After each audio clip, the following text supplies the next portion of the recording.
What is up, everyone? What is up? Happy hump day! Yay! What's everyone up to? Yes, Batman, what's up? I don't care if my dad ever comes back with the milk. Oh yeah, my Twitch going live message. I have fun with those. I don't know if a lot of people have realized by now, but I love to laugh. There is, like, if you ever go through, like, some of my projects, you'll see some funny-ass comments in there. I was telling somebody about what I did at my last job with some of the code that I left behind.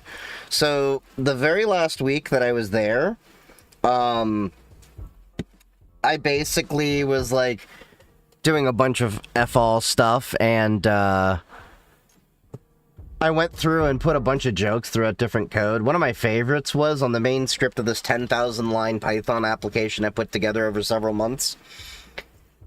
At the top of it, it said, to understand how the recursion of the script works, please scroll to the bottom. You scroll to the very bottom of the script, and it says, to understand how the recursion in the script works, please scroll to the top.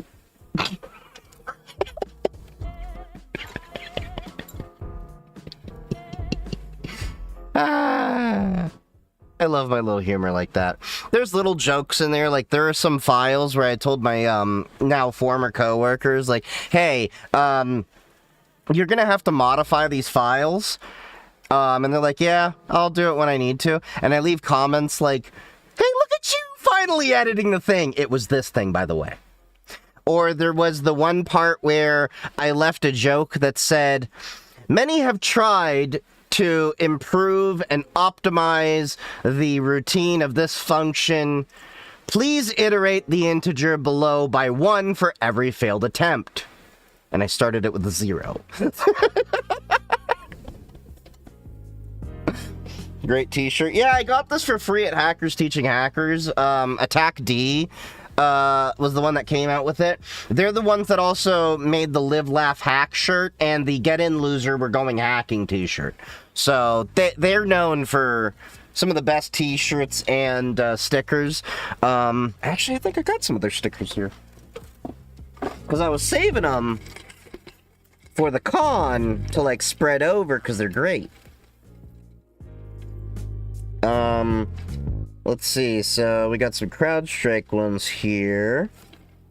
And then pull all these out. I took a bunch of CrowdStrike ones to just plop those around the con. There's a whole sticker subculture, for those of you unaware, in the hacker community.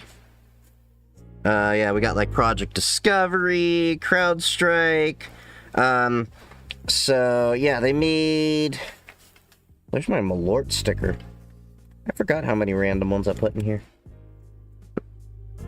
So yeah, we got, from them, what does it say? Do you want to go do hacking in the garage? And it's the, you know, Step Brothers little thing. So there's that. I got a bunch of those stickers. Got a whole bunch of different random ones. This is like Project Discovery, which I was using to poke at my website the other day. It's a kind of a pen testing tool. If you like it, then you should have put a patch on it. And then, of course, the infamous Get In, Loser! We're going hacking! Yeah, so I'm probably going to drop some of these at the con. And then, of course, there'll be, like, a shit ton of call center stickers. Although, this one's a magnet. Yeah, that's the magnet. I'll stick that there. Okay. Shiny call center badge. Doesn't come out well on the camera but it looks really great in person. I think this is the slightly older version we had. Yeah, this is the 2025 one. So we have some new ones. I think those are in my bag upstairs. But yeah, there's some great stickers that I picked up at the con. Like, yeah, Fallout style.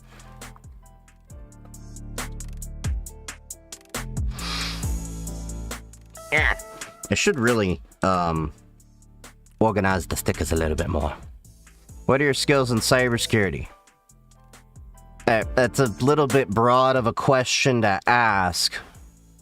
Especially when you're in the field for like 15 years. It's kind of like, how much time you got?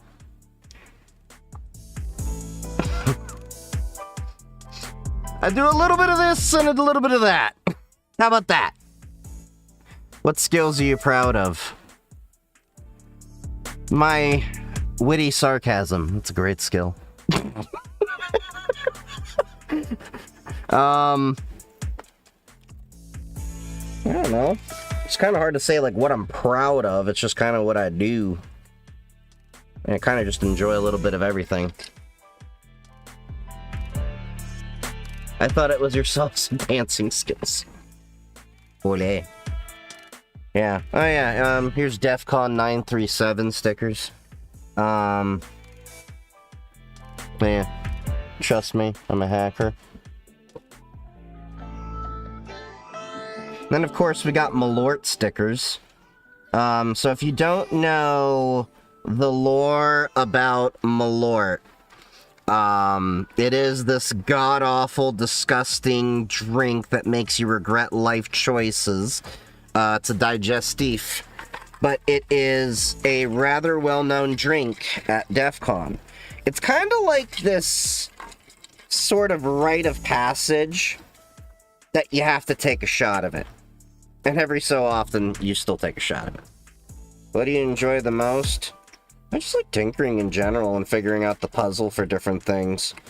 Like right now, I'm working on the SimSor Knock Sock stuff, but I've been kind of taking a break for a few weeks. Next week, I'll be working a bit more on content on all that. Do you really need certificate to be better? No, certificate doesn't make you better. A certificate is merely just some kind of validation on a piece of paper with ink that basically says that you passed this test with this set of knowledge. But the problem is, it doesn't guarantee that you actually retain the knowledge that you studied for.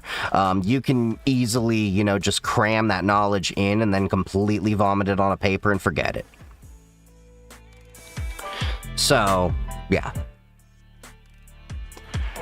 You're alive. How you doing, Dev? What's up, the real Sally B? Sup, Hans?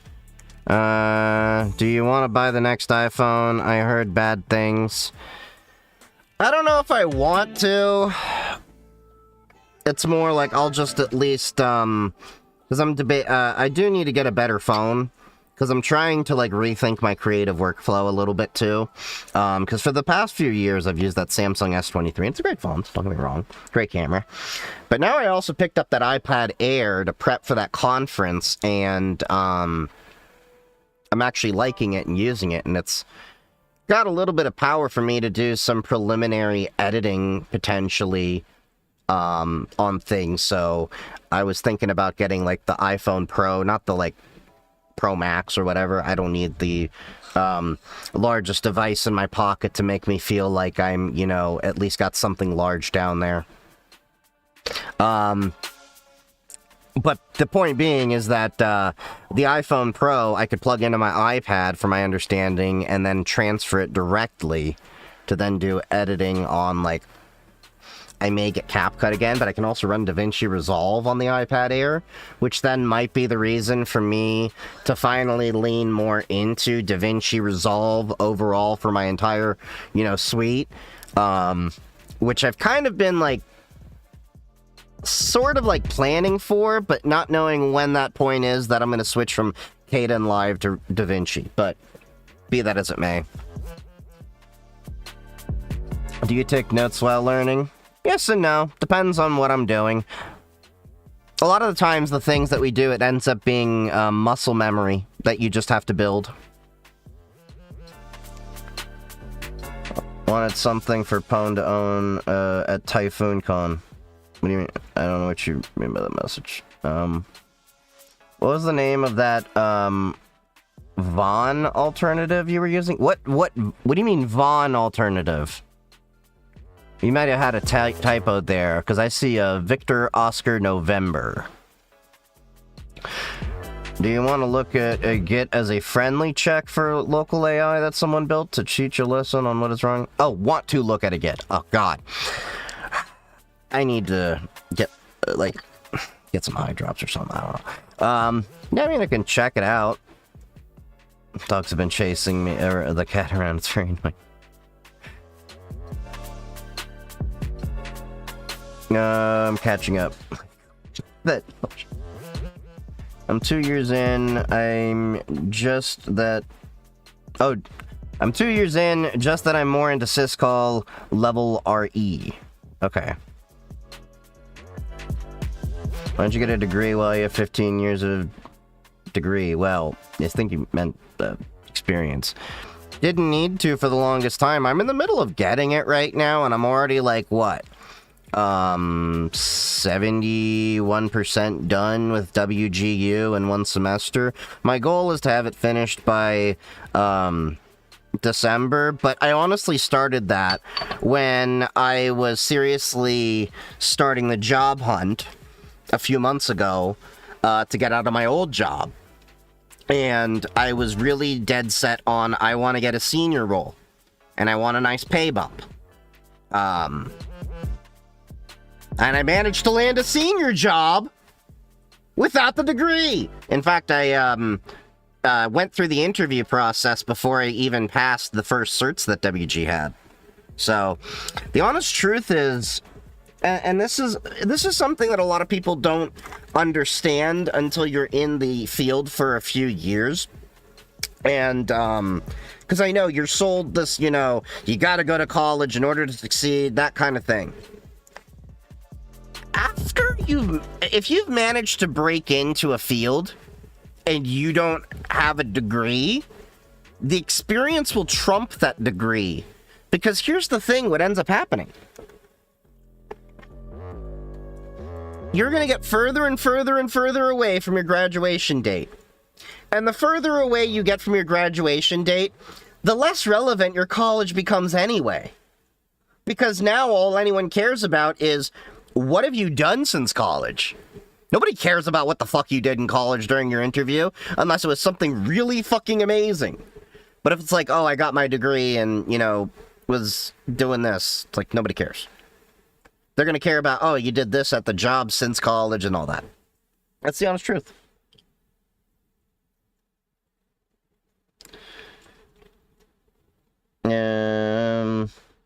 Just a beginner in cybersecurity. Oh, yeah, you are? Well, happy hacking, bud. Good day, sir. I didn't go to college, but I am currently an IT technician, L1. Can I upskill to IAM? Yes, you definitely can. Identity and access management. So mostly what you want to do is just, look into the identity and access management systems. So, that's your identity providers. I think the most cost-effective way to look at it would be Microsoft Entra. So go get yourself Microsoft Office 365 for business, not the residential user. I know it's confusing when you go to the office.com page.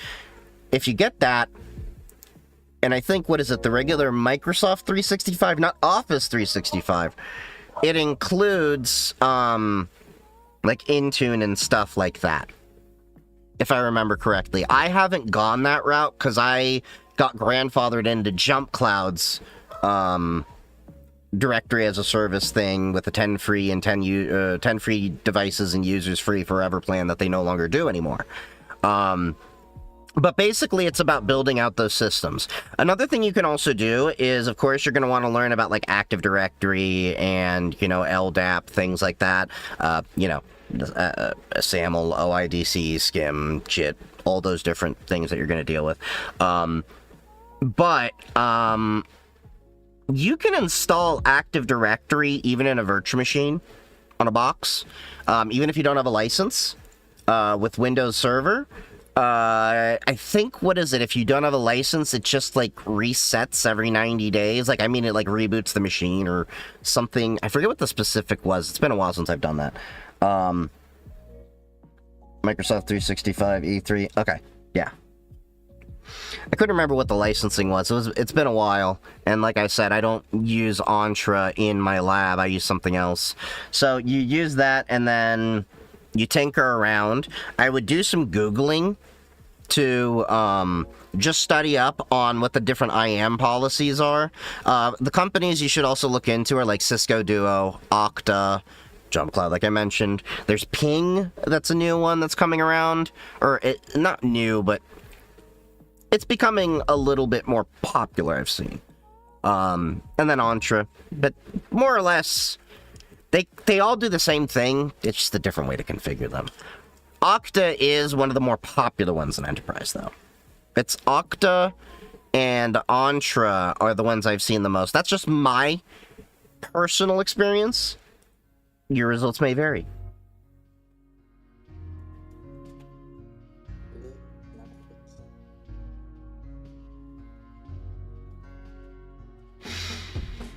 Alright, let's see.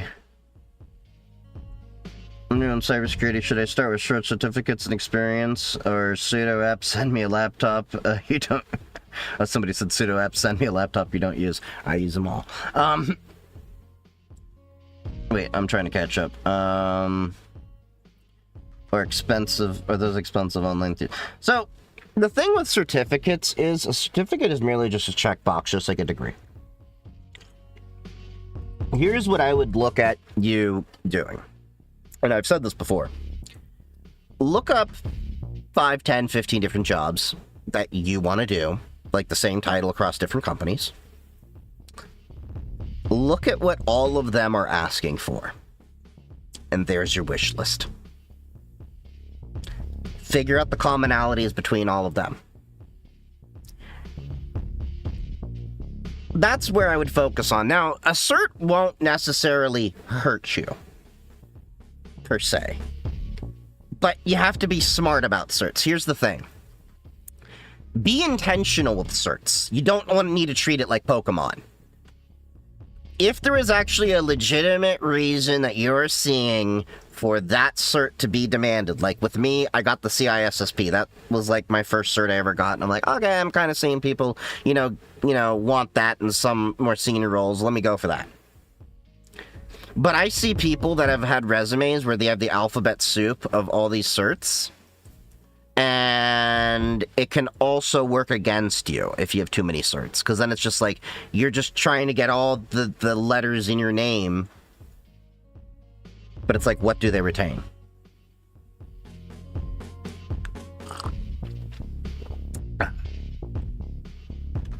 I'm switching from Windows to Steam OS. Any tips for a Linux noob like me? Pretty much just use it, live it, and Steam OS is not the only option that you need to use. You can use many different operating systems. A lot of people, when they first, start with Linux, they have this huge misconception that there is a best distro for main, common, everyday thing people do. But in reality, they're all more or less the same tools configured in different ways, and maybe just different choices and different philosophies. But ultimately, you can do the same things. I mean, yeah.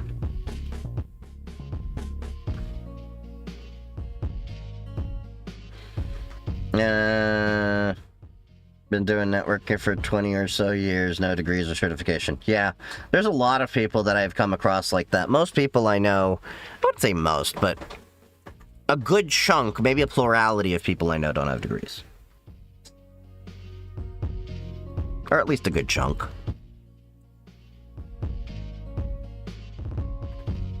Opinions on network engineering? Yeah, you should understand networking before you do much else in IT and cybersecurity, in my opinion. I think networking is kind of where you need to start, because it is the foundation, basically, of everything we do. Almost everything we do traverses over networks, with the exception of physical security. But even then, cameras, stuff like that. Yeah, so... No, you're not being ignored, Bengali. I just got a lot of people chatting on 4 platforms.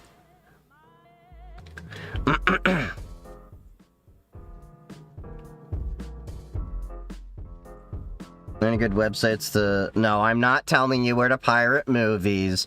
I'm gonna tell you what we all learned as millennials. Do your own research. Like, seriously, okay? Like, I'm not knocking anyone for that wants to do that, but I'm gonna, like, say this is one of those, like, journeys that you kind of have to, like, do a part of it yourself. You get what I'm saying?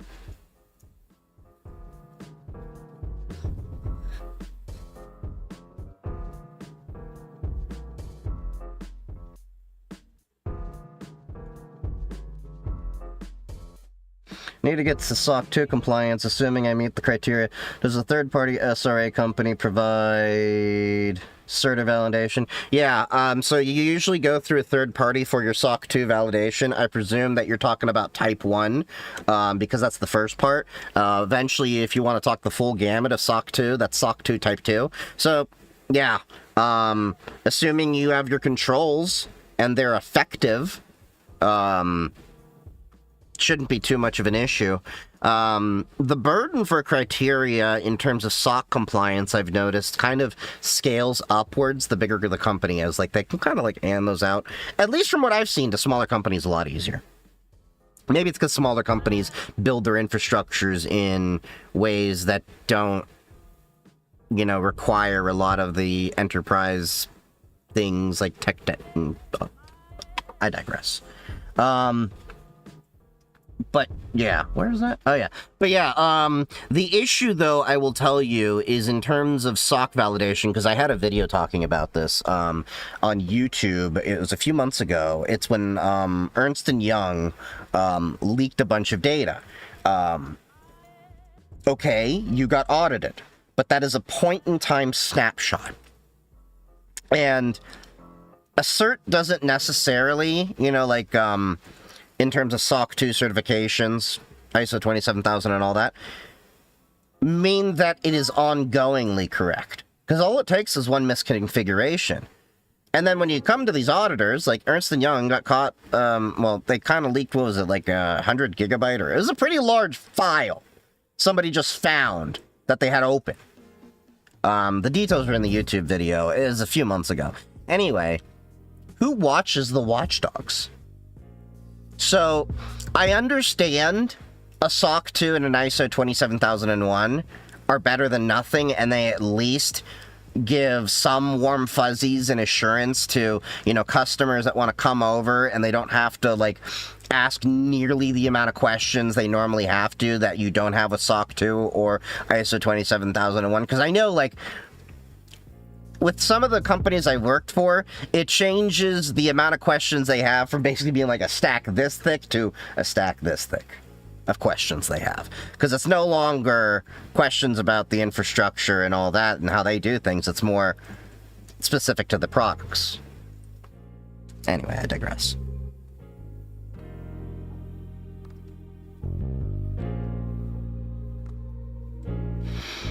Where could I find employees work for not fixed amount but shares like 10 to 100%? I don't know what you mean by that. I mean, like, when you're talking, like, not fixed amount, you're talking about gig work? I'd be like, what is it, like Fiverr and stuff like that? If I'm not mistaken, if I'm understanding you correct.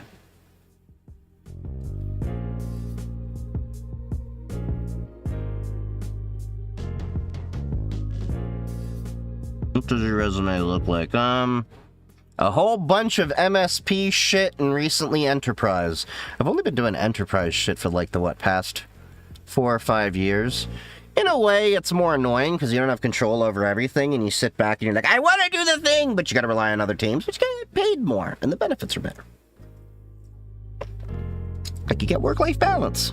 But I will say MSP is still my #1 recommended way for a lot of people to break into IT/cybersecurity, because you are going to wear many hats, you'll get a lot of experience, but you will definitely be drinking the fire hose of knowledge.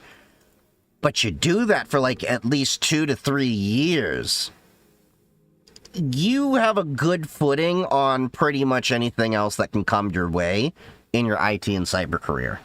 Because the issue is, when you look at an enterprise like that I'm working in now, it's great, you get benefits, there's stability, all that, yada, yada, yada. That's fine. The issue is you're siloed. So there are a lot of people that I've met that have only worked in enterprise, and they've like only worked on like this sliver of things, and then it ties into all these other systems, that they've always wanted to, like, interact with and understand and get their hands on and tinker with, but they don't have access to because that's a whole other team. And that's also a big part why I also recommend home labbing, because a lot of people will get that interest to go like, okay, so I'm dealing with this system. What does that system it's connecting into do? Okay, I see.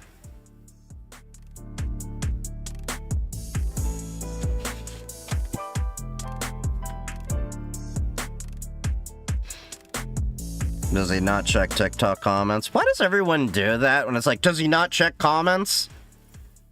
Look, if somebody's not checking comments, they usually are streaming on other platforms. What's your opinion on work in cybersecurity and government? Oh, in government?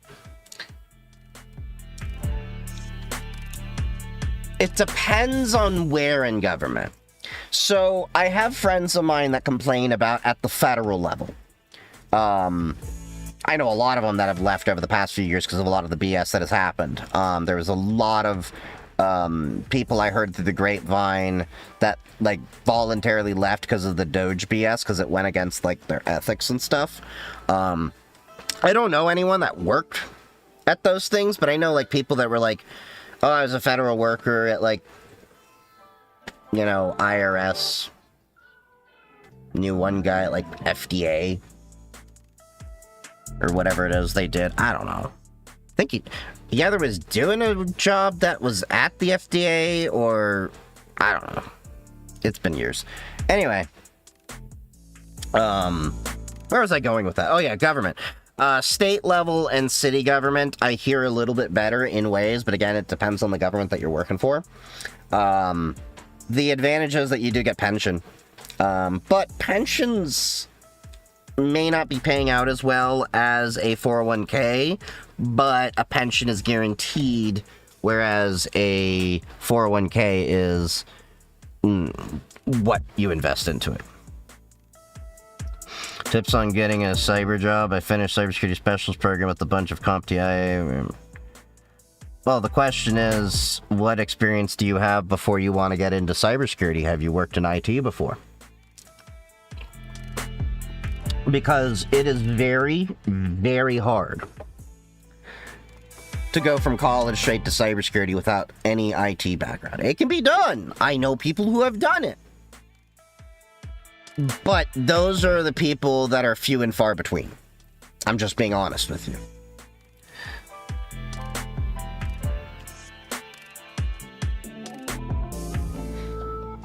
Let me see. Yeah, I'm having a pretty good day, Fatal. Thank you. What do you think is the threshold to put Kubernetes on your resume? I'm applying for internship. Have you built a Kubernetes cluster? Do you have at least a basic understanding of what Kubernetes is and how to do it? Cool. Put it down. You can just tell them, like, yeah, I have, like, a few months of Kubernetes experience. You don't have to say, like, I am an expert and a mastered and a lord of the universe of Kubernetes. You don't have to do that. Just to say, like, yeah, I started tinkering with Kubernetes, did some projects with it. I got a few months of experience. They care more about, are you familiar with concepts, than how intimate you are with the concept very often.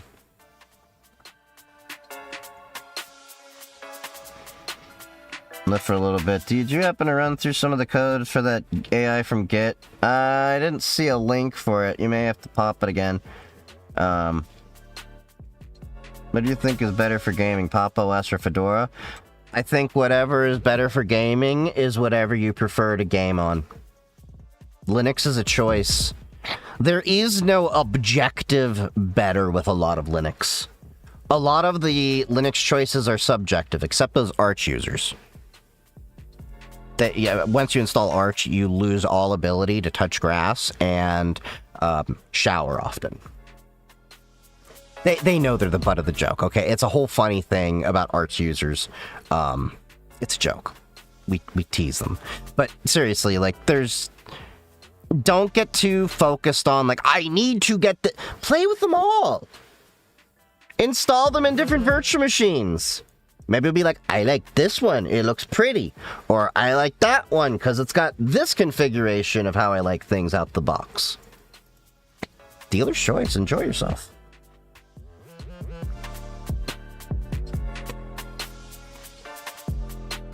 Does red team operations still have room in this industry? Yes, they absolutely do. The problem, though, I see with a lot of people is a lot of people want to get into red teaming, and there's nothing wrong with that. I mean, eventually I want to kind of go purple, which is a mix of blue where I mostly am, and red. So I want to know how to attack so I can actually determine if my defenses are effective. So it's more of a validation thing I want to do. But anyway, red teaming definitely has its place.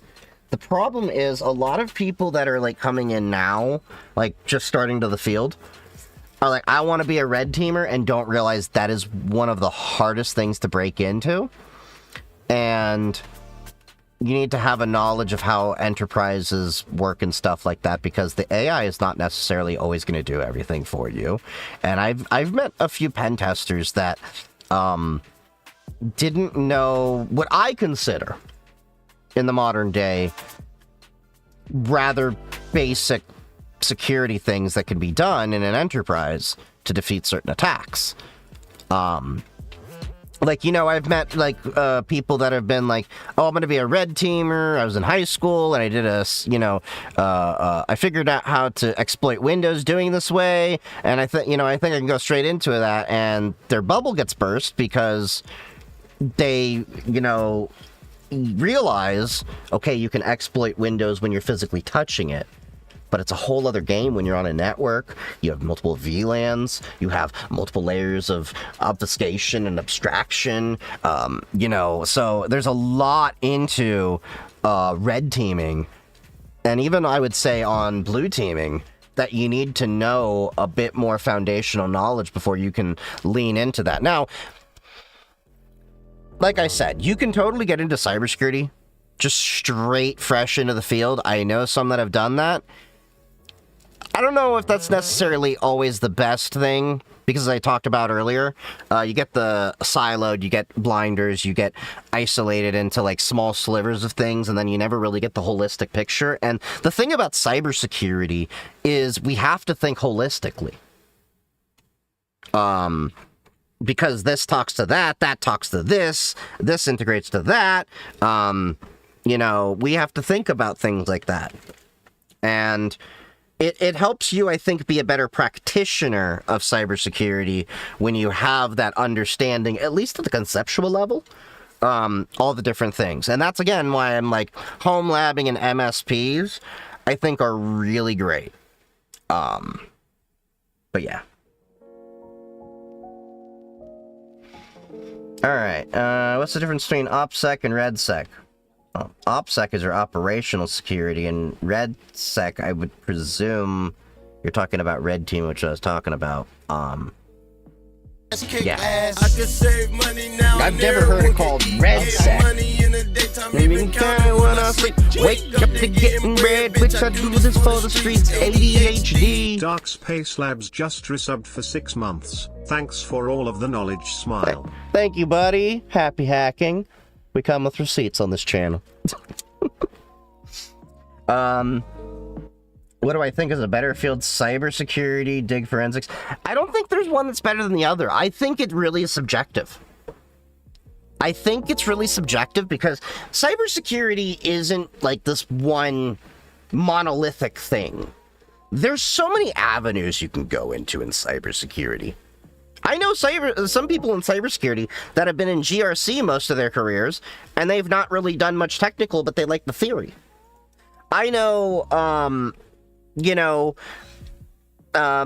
forensics people that love digging in and finding things. I'm a person that likes to build things, so there's different, what's the saying? Different strokes for different folks?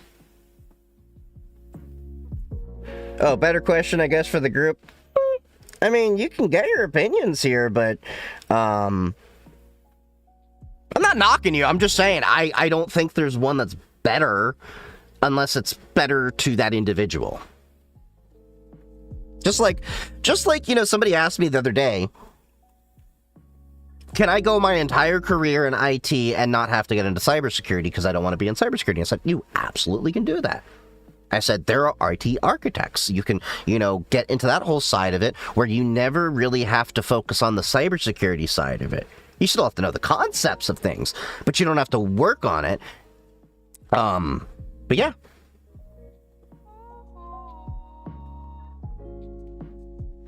What college would you recommend? The one that costs the least amount of money and actually gives you value. Is one IT guy per 100 users too lean? Yeah, I think that is. I was doing the math. Yeah. That is very lean, because even in an MSP, I'd have 8 to 12 clients at a time, and that's 8 to 12 different environments with their different amount of customers, so that could be dozens to hundreds. So yeah, you definitely... That's a little lean, but also... The question really more so becomes, shit, where was I going with this? How much work are they actually doing? Like, what's the daily load and what is entailed? Because I've known some companies that, like, you could literally go take a nap and not have to do shit. And there are some companies that are go, go, go, go, go. So, and some companies, of course, are in between. So, it's kind of hard to gauge that.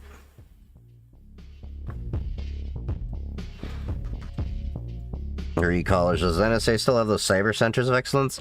I haven't heard anything one way or the other. I would presume so, though.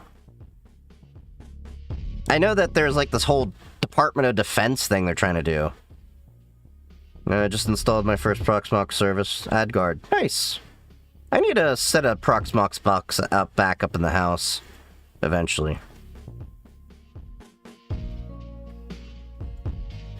Do you think AI makes people more stupid, especially devs, or smarter because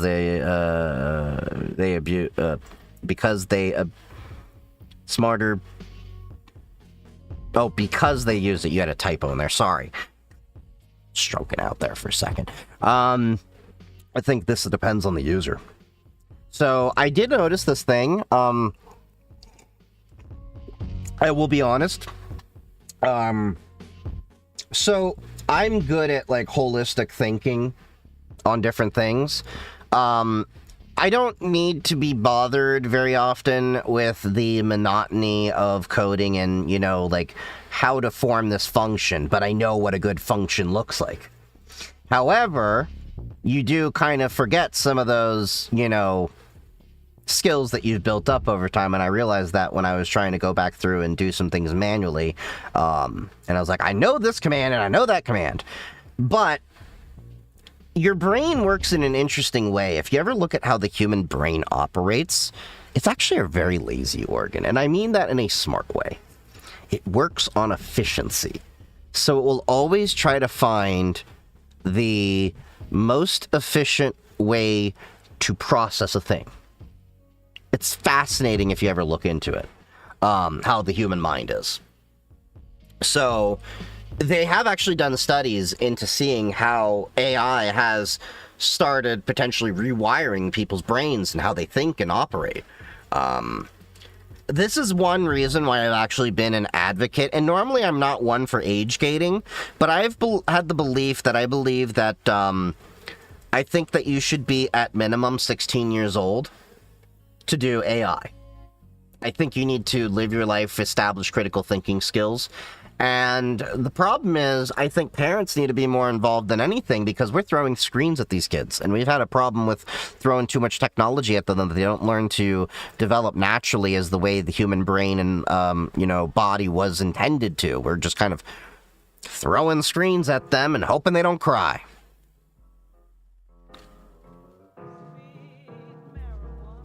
If I had AI in school, I'd be so stupid today. Yeah, and the problem is you don't have critical thinking skills until you start developing them properly in your teen years. But your teen years, you're so hopped up on hormones and everything, you're not always thinking critically, let's be honest. But you start to develop them. And then, Get into like your early 20s, I guess, and you start to mellow out. Mid 20s is when you really, I think, kind of just mature. But some people never do. Back in the day, DoD had a list of undergrad and grad programs they approved. You have any plans for tonight? We're gonna be doing some content that was in the review on stream section, chilling out. I'm still waiting for my little hacker gadget, the U console. Last I checked, my ship tracker is showing me that they are in the USA. So they should theoretically be here for Sunday stream for us to play on Monday. I know the 18650 batteries came in, but even once the U console comes in, I'm waiting for the other component, which is the AIO for the 7 different antennas and radios that it's going to have in there. And that should be here around this week too. I wanted to get that through, bring that with me to DEF CON and start doing some radio analysis through the airport and stuff. I am fully aware I'm gonna probably get stopped by the police again. Yes, I said again. There was one time, apparently, I almost... Okay, let me put it this way. Me, radio guy, likes planes. This is the DEF CON badge from the Aerospace Village. It's not charged right now, so I don't think it'll turn on. There's the switch. How did I turn this on again? Trying to remember. Oh. I think it was a button. Yeah, there we go. Yeah, so this is the Aerospace Village badge. Anyway, this has an ADS-B antenna in here, so we can track planes using the 1090 megahertz frequency. Of course, I have the little SMA connector I attached there, and I'd have to find the antenna for it. I have an antenna here somewhere for it, and then I have to do that. But anyway, the point being that I took this with me on my flight to Portugal because I'm like, hey, I can watch planes from a plane. And I was like, that'd be kind of cool to do. So you have me wearing this around my neck. Now, if you're a normie, this looks kind of sketch, doesn't it? Okay? I swear to God, we're on the first leg going into New York or New Jersey, one of the 2 airports there before we go into Portugal. And, you know, I had no one next to me in the seat. So I'm like, this is cool. So I take the antenna I had and I stuck it in the window, you know, just jammed it between the little, cover just to hold it, you know, and I could pull that out later. And then I was just watching the planes from the plane. And what do you call them? Not stewardess, flight attendant, came by and was like really concerned and was like, sir, is everything okay? What are you doing there? And I'm like, oh, I'm watching planes. And she's like, what? And I'm like, yeah, this is to watch planes in the sky. And I showed her, and like at the time, you know, it has a like little Doppler like kind of effect that you can see the planes. And she's like, oh. And then I saw her walk back up after, you know, we were chatting about it, and went to some elderly couple and explained, no, that's not a, like she was like, no, it's not a bomb. It's, he's a plane watcher. Like, and she had to explain, like, no, there are people that like to watch and monitor and track the planes. So I apparently almost caused an incident on a plane.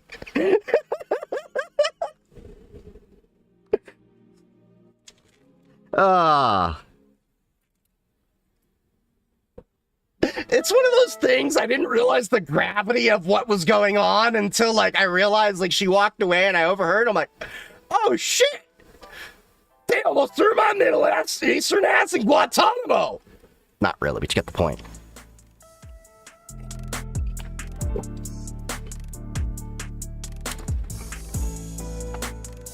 Where are you at? I am in the great state of denial. It's a wonderful place to be. Is blocking signals to or from flock cameras illegally if I do it locally and not over the net? Blocking any kind of signal that you do not have sole ownership of is, and causing intentional interference is illegal. Doesn't matter what you're doing.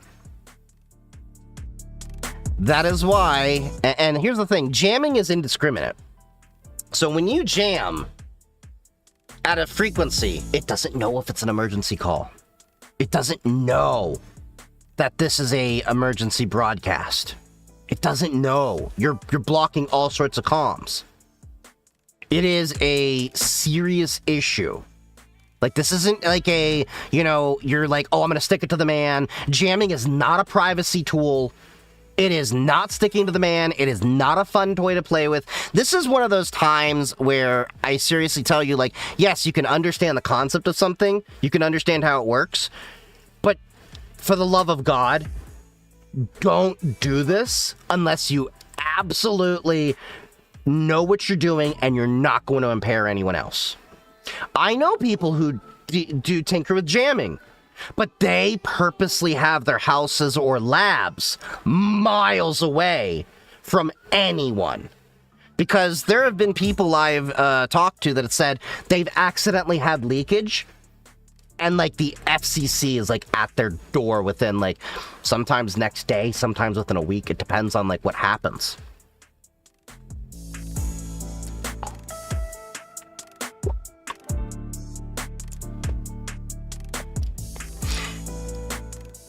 And also, when on the subject of jamming, I think people get the idea of jamming and blocking frequencies. They often use them interchangeably, and they're not. They are completely different concepts in radio. Jamming is not blocking radio, but so much as blocking specific signals in radio by overpowering them. So you're not blocking signals, you're just drowning it in noise, more or less.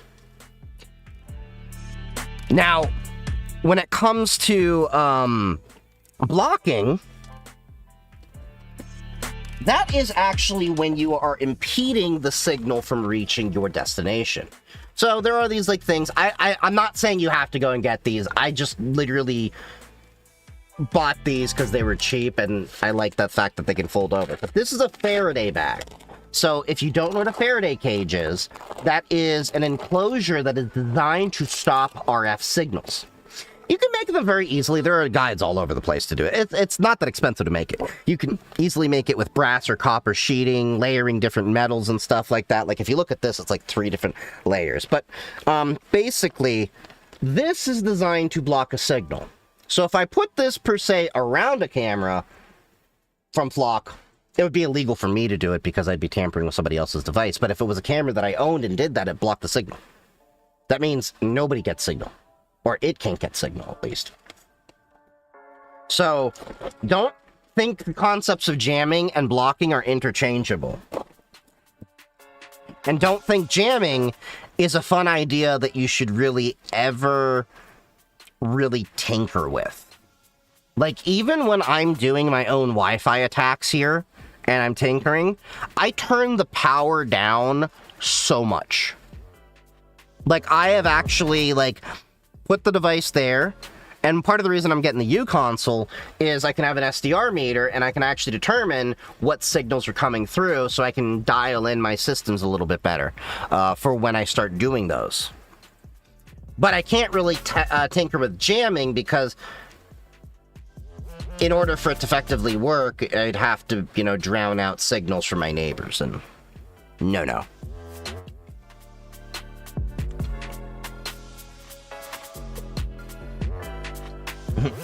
Since my username is the name of the company, our office is on Google, so I'm not afraid to say where I am. Huh, fair enough.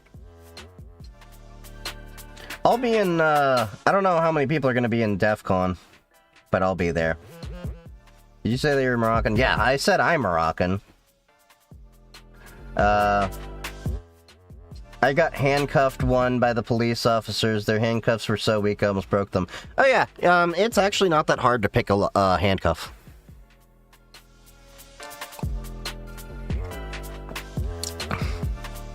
I learned that because I had a freaky night one night and she couldn't find the keys.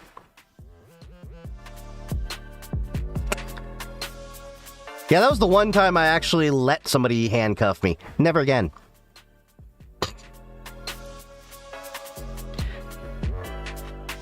Because look, I don't feel like pulling Harry Houdini while I'm butt-ass naked, okay?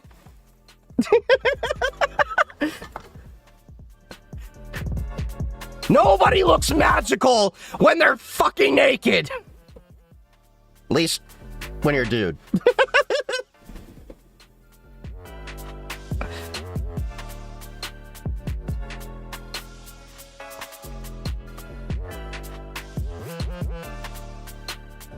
Alright,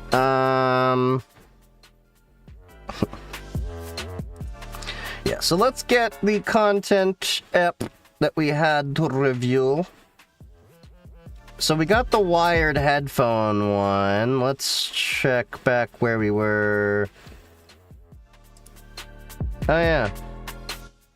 This was an interesting story. Oh yeah, and I have my AI agent that's digging up stories for me. I gotta check that in a sec. So we saw that apparently OpenAI losses are increasing by 8x Insanic is now in chilling in the 25. lab. And they hit 34 billion. Like, I honestly do not see how OpenAI is going to survive as a company. This is just completely unsustainable. They should have stayed a nonprofit. I don't know. But, yeah. Thank you for the follow, by the way. If I could get and I would look, let's look like a... Be finding a vampire on Growler.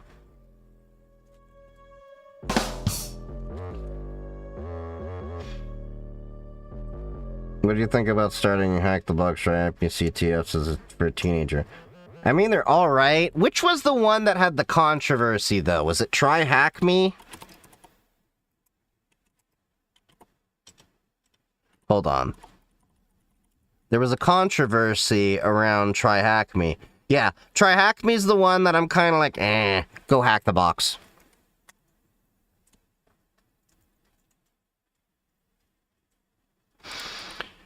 They're not bad, but just remember, those labs are rather clean environments, but they're a good way to, I guess, poke around with different ideas and learn some things.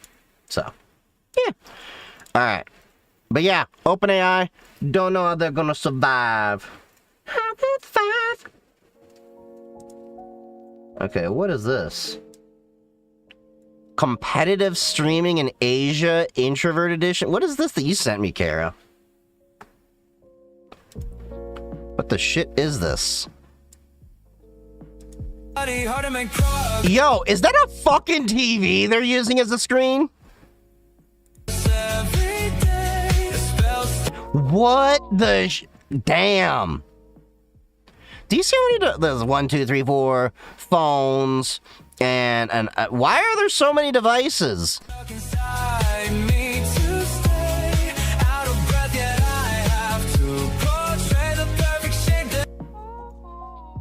It also looked like that bed was kind of bowing.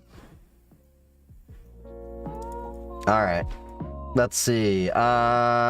Catching up. Oh yeah. We're going over the videos that I accidentally skipped. So, what is biocomputing from the BBC News? Is this when they're using the human body or, you know, regular living tissue cells to do the computation and everything? Because if so, that's actually been an interesting concept. I know when I was a little, I think what we learned in like our science class, if we were able to tap into the power of the cell, we could store massive amounts of data. Like, my understanding is, like, I could be wrong here, but, like, one cell contains, like, terabytes of data. But, yeah, that would be interesting.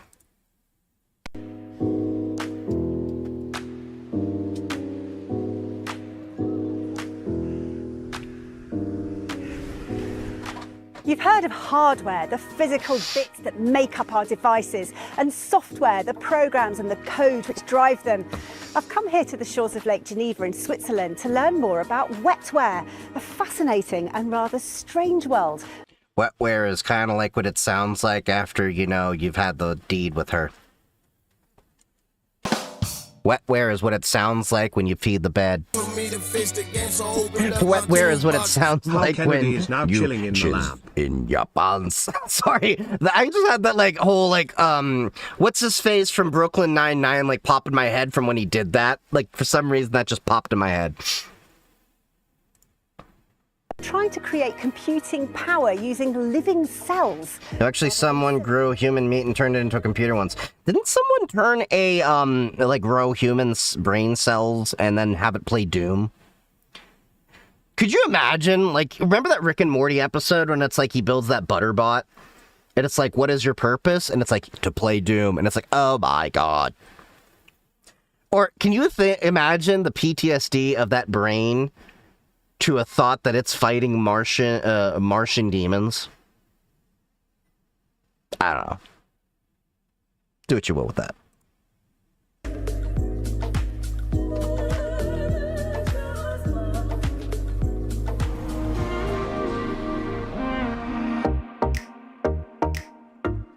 Wetware is a relatively new field of science which involves taking organic matter like brain cells and trying to create a biocomputer out of them. The hope is that one day they'll be powerful enough to process information. They even turn mushrooms into a computer. And even replace the next Shrooms, man. data center servers. I mean, in science fiction, people have been living with these ideas, okay, for quite a long time. But the difference is to make it for real. And when you start to say, I'm going to use a neuron, like a... What's your advice for a junior pen tester freelancing or finding a job in a company? Well, the question first is, do you have any experience in IT and cyber already? Because if you haven't already broken into having a job in pen testing and you don't have any IT or cyber experience, it is the hardest part of cyber that I've seen to break into. Okay? Most of the people that I know that go through pen testing have gone through the other sides of IT and cyber and then got to where they are. There are definitely jobs out there, but the thing is, when it comes to pen testing, most companies don't have their own pen testers. So most likely you would get hired by a firm that does the pen testing for companies. There's a few companies. I'm not that well versed in the companies to approach and stuff like that. There is a person in my Discord. They're not on the chat right now. Parrot Assassin, or is it Parrot Boy he goes by now?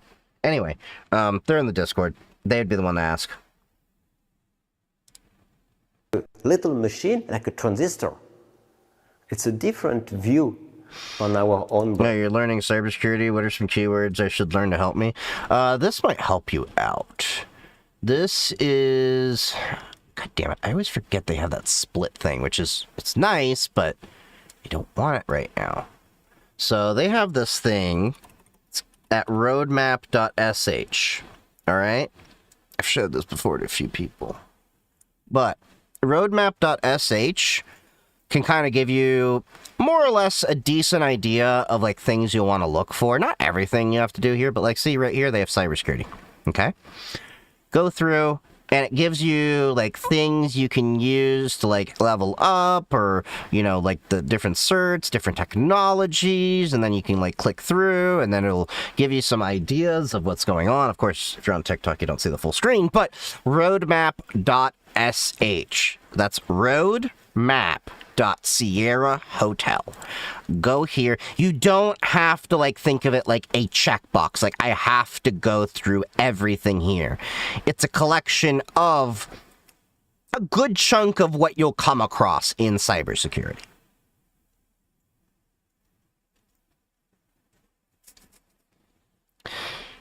Yep, my pleasure, Dream Girl. May you find your dream job. There's certificates like EJ, DBT, OSCP, CCNA matter to find a job or just experience. They don't... Those are just checkboxes. Certs and degrees and all of that are just checkboxes. They don't guarantee you get a job, and they don't help you find a job. They at most are a checkbox that helps you get through the door that is HR. The human brain has tens of billions Now, of let's see. neurons or brain cells which can connect and then talk to each other. It's how we learn. Scientists here want their much smaller and far less powerful lab-grown brain cells to eventually do the same thing. But how? By creating brain organoids, which are a collection of neurons, we connect electrodes to them. So we have bidirectional discussion, if you want. So your electrodes shocking your fucking computer? I know that's basically what they'd have to do. I wanted to say The that. first stage of this lengthy process is performed by Dr. Flora Brozzi, who turns You know what's funny is that in a different context, this could be considered torture. cells into stem cells, which eventually become brain organoids. It can take several months before the cells Flora has freshly cultured become the right type of brain organoid.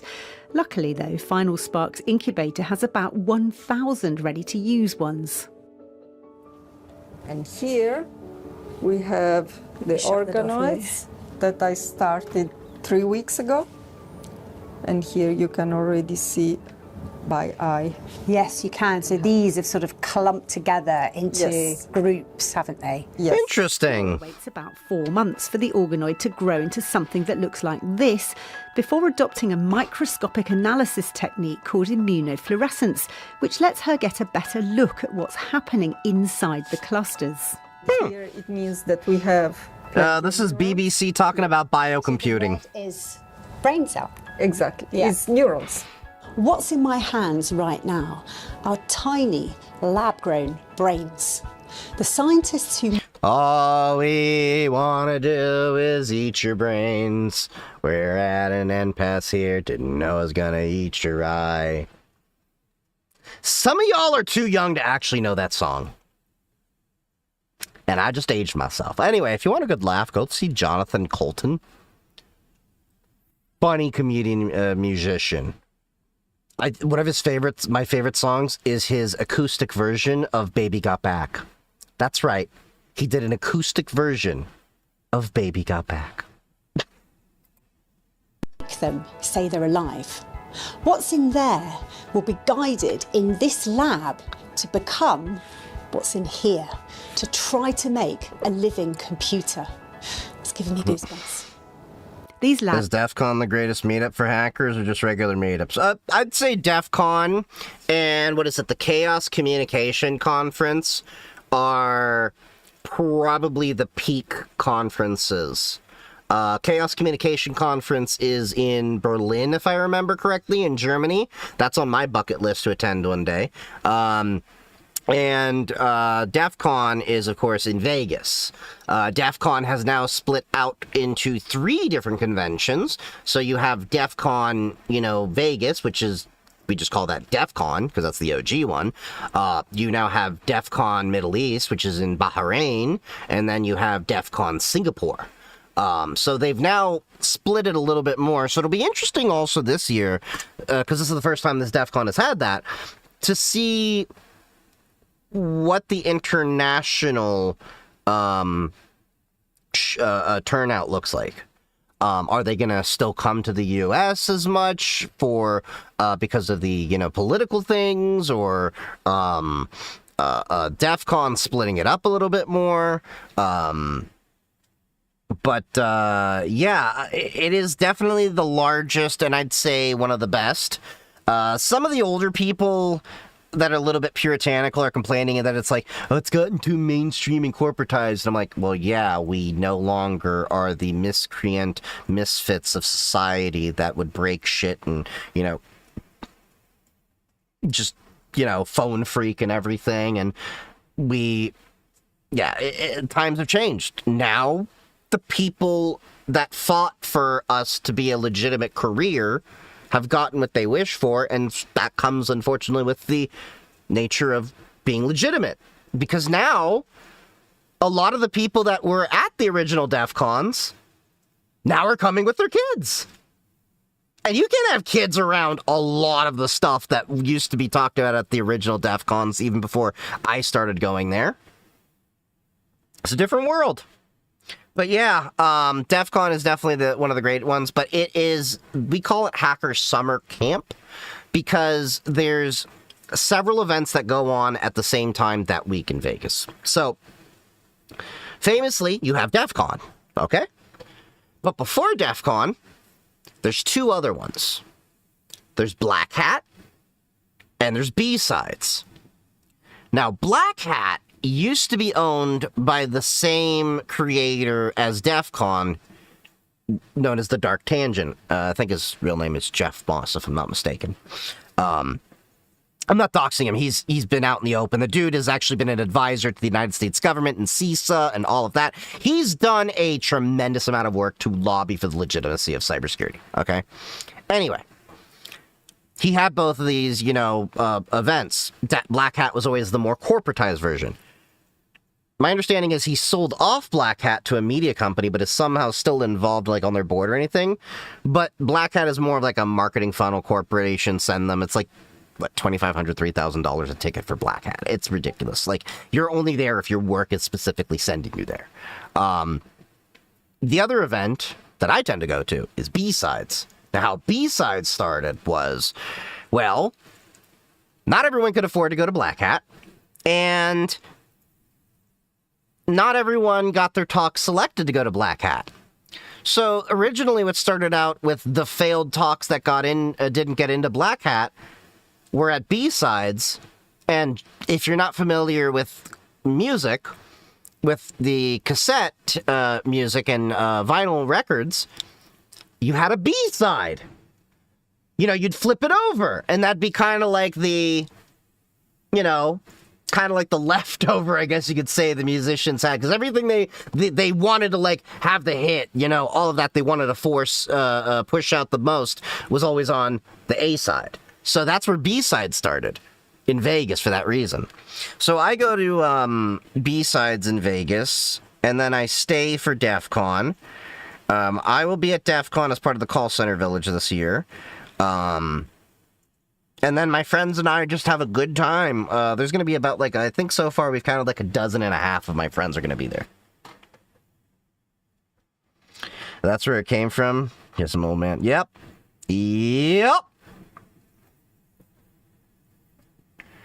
I think the average conversation with you people have is, I want to do this, and then you just ask them, what do you have experience in?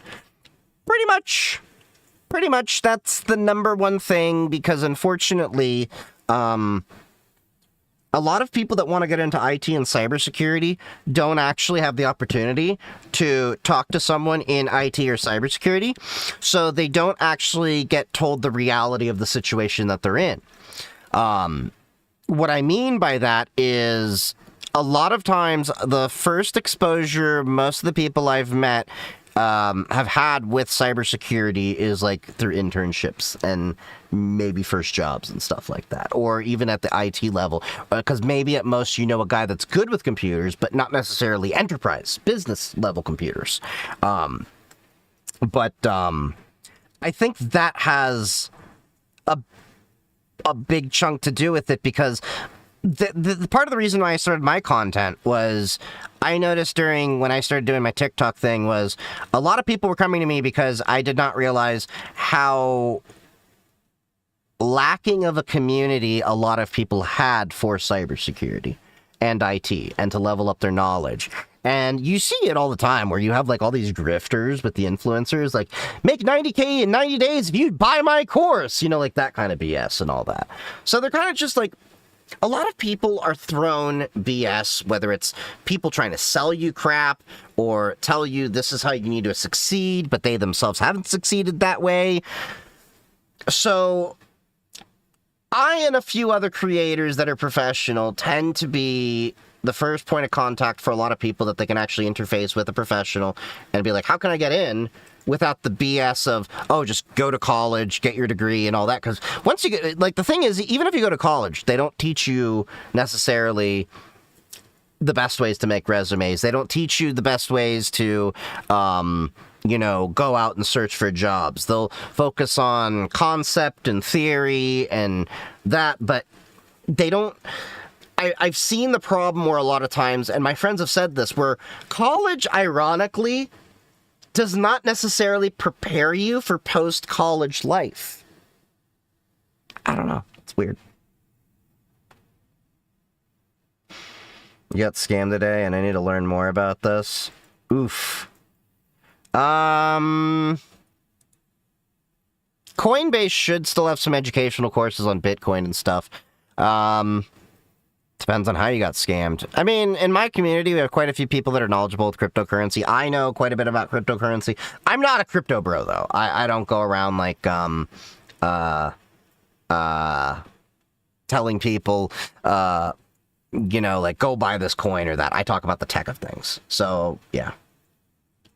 Oh, Thunder, you just saw my comment?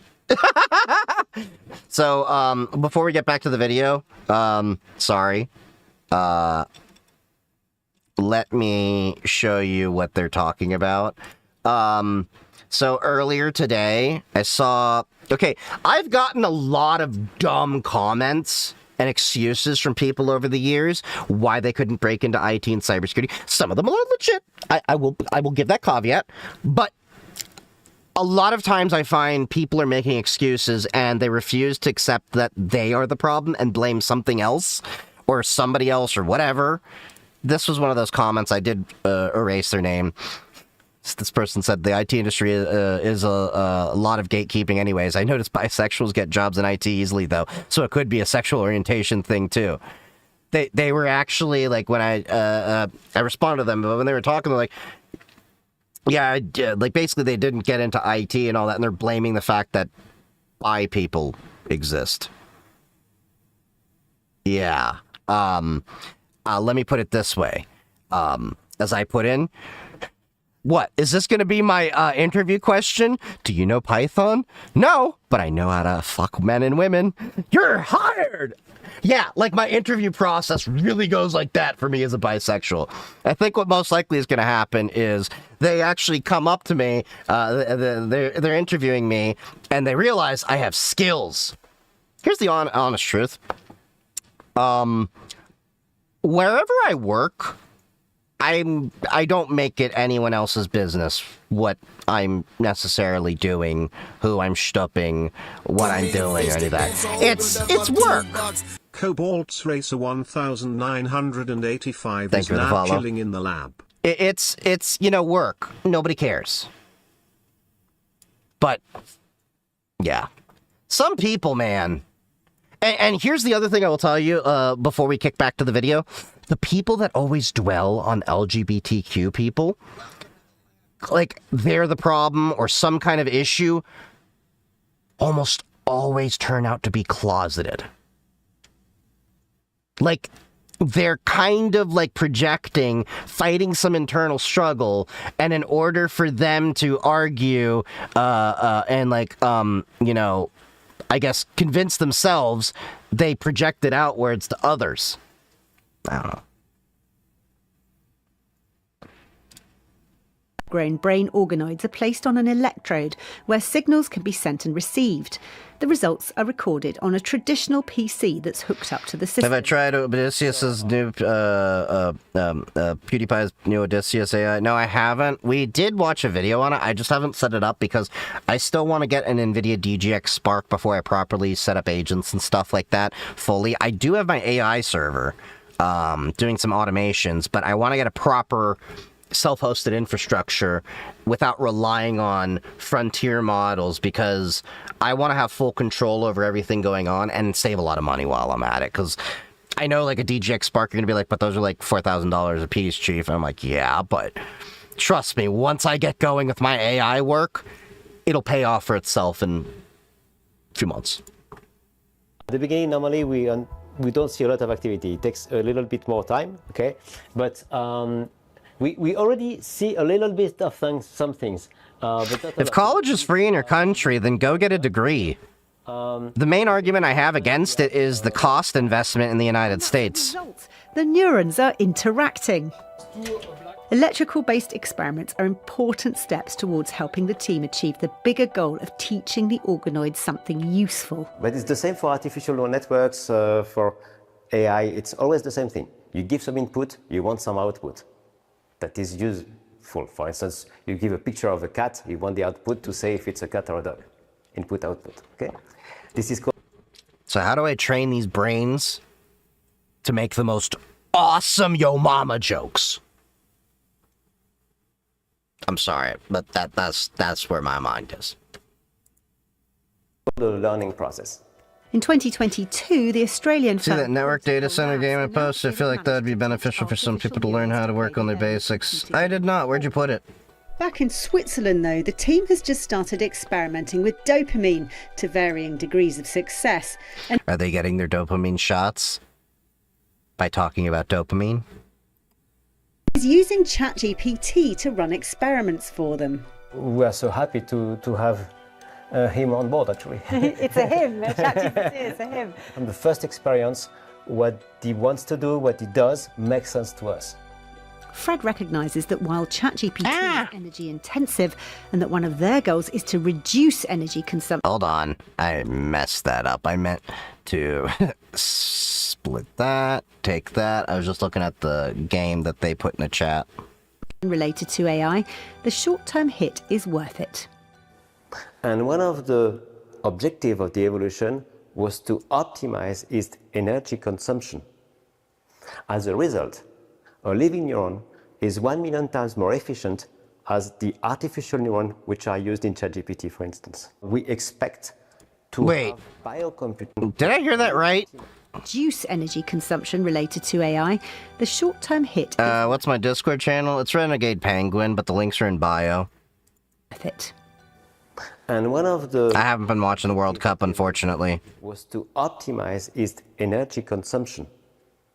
As a result, a living neuron is 1 million times more efficient as the artificial neuron which are used in ChatGPT, for instance. Wait, what? Expect to have biocomputers consume hundreds times less energy. Actually, not to be a problem anymore. It's very early days.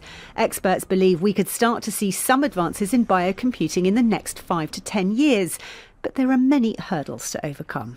The human brain has blood vessels that permeate throughout it at multiple scales and sort of provide nutrients to sort of keep it working well.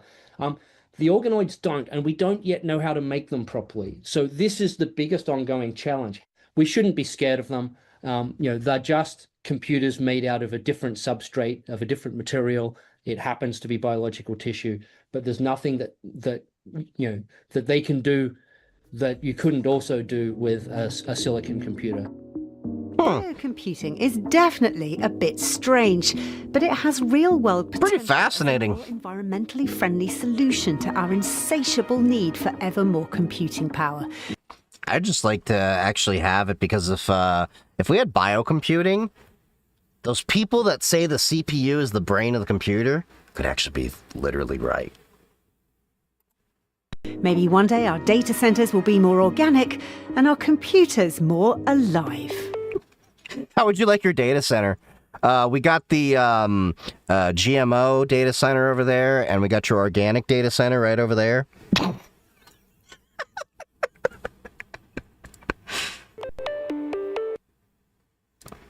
Okay. So this was the data center game that they were showing me. What is this? Okay, so basically you're running a data center. I don't know if I'll really want to play this because you gotta understand, like, this is like me leaving work, coming home, then playing a video game of the work that I did earlier in the day. Okay, maybe not because I don't do data center work anymore, but you get the point of what I'm saying. This is like, imagine, this is like the people, like the same argument would be like, imagine you are power washing for a job and you know, like that's your living. And then you go home and play that power washing simulator. But yeah. I mean, it does look interesting.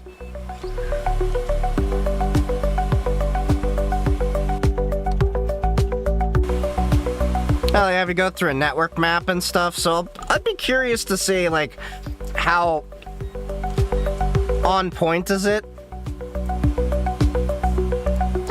Well, yeah, I'm too advanced for it, I thought, but yeah, I think for basic entry people, if it teaches the fundamentals, yeah.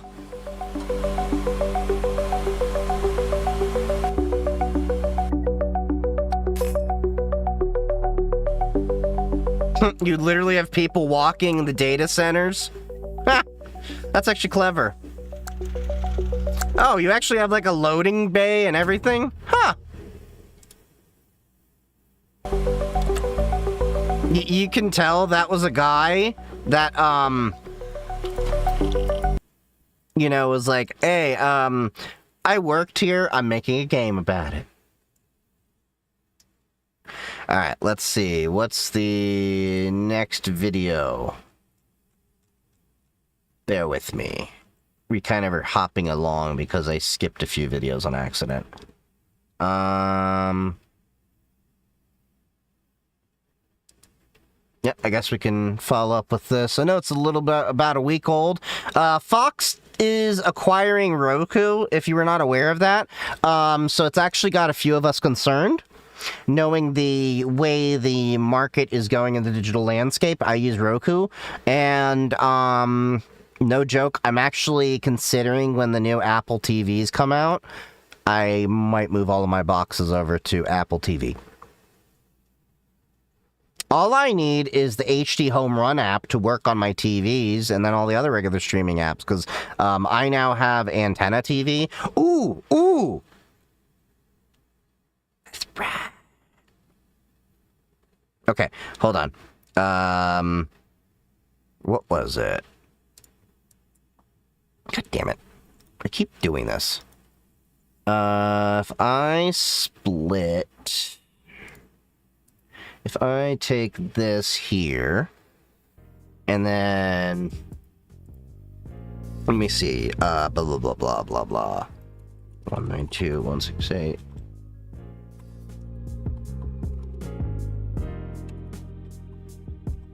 Yeah, okay, so it's there. Oh,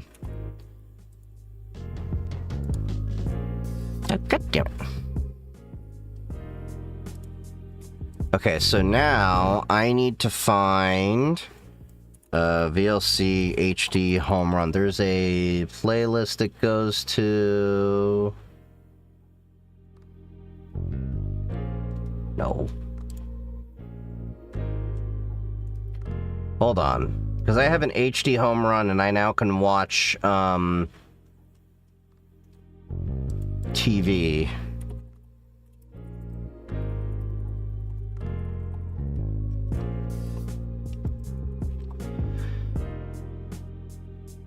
Why not Android TV? Oh yeah, Android TV, the problem is Google. Google, like, one, I don't know how long their stuff is gonna always last, and two, what was I gonna say? Oh, sorry. And two, have you ever seen how noisy Google devices are on a network? I don't want them collecting all that telemetry on me. Apple, at least, is relatively quiet.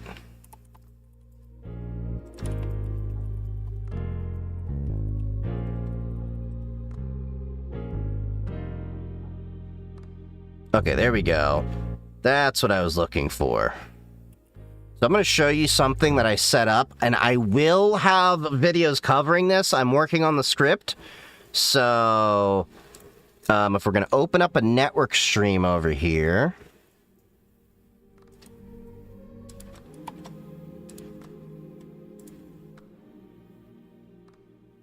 Hold on. This is that. Okay. And then we're going to do the IP address of HD home run. The head. That is ridiculous. Alright, so hold up. Let me show you. Yeah, this will work. Doing how to do it. Obviously, as the boss, I have actual TV on the network I can tune into anytime. so am I hurting those that I love? And I can even, where is it? I'll play back. It is the playlist. I have all the channels here. I have 69 channels over the air.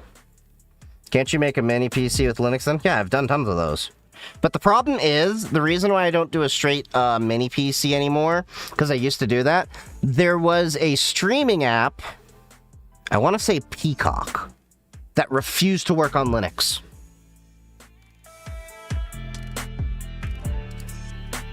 Hey everybody, it's Lon Seidman. I was going to do some tech reviews today, but there was some big news that you may Let's have watch heard this. about. Fox, the TV network, is acquiring Roku, the makers of the Roku boxes that you've all come to know and love. And this, of course, is a big deal, especially if you have a Roku device. So we're going to see what this deal is all about right now. This deal is going to require you that when you renew your Roku or buy a new Roku, that you will be selling off your firstborn, and you will be saying, 3 Hail Satans in order to get your rebates. Now, this came as a bit of a surprise to me today, and my friend Elia Saba had the story over at AFTVnews.com. There were some rumblings last week that Roku was looking for a buyer, and it looks like they had one all along. Earlier today, Fox and Roku had an investor call, and I pulled these slides from that call. Now, the deal here is going to comprise 60% cash and 40% stock. Fox is valuing the deal at $160. If someone can make a legit x86 OS that works with all streaming X, you'd actually have some epic uses for recycled machines. Yeah, they had one. It was Google TV back in the day. I had a TV that had that. But the issue is, it's not x86 that's the issue. It's the streaming providers. This isn't the Linux issue. This is a developer issue. Okay? Years ago, Netflix didn't even work on Linux. Took us a while in HTML5 to, push away that, whatever crap Silverlight they used to use. Dollars per share. It's going to be a $22 billion offering. The combined company is going to be owned 73% by Fox shareholders and 27% by Roku shareholders. Oh, no. They all get mashed together here in the acquisition. And also of note here, Anthony Wood, who is the founder and CEO of Roku, will remain on the board. Anthony's had an interesting career. If you ever had a Replay TV DVR, which was a TiVo competitor. Yeah, Fox, they definitely just gobbled them up. He was the founder of that company as well. So he's really a pretty good run here. And it looks like that run will continue, and he's about to become very, very wealthy as a result of this deal. And there was a couple of interesting slides in this investor presentation that speak to Roku's strength in the marketplace. Roku currently has 44% of the total U.S. hours spent viewing connected TV content by brand. And this is the type of content that will display advertising. So this would include your ad-supported subscription services, but also free stuff like Tubi and Pluto TV, and of course the Roku channel as well. And you can see how dominant Roku is in the marketplace here, because not only does Roku make boxes and little sticks, but they are also on many, many televisions sold here throughout the United States, and they are eclipsing most of their competitors insofar as share of view is concerned.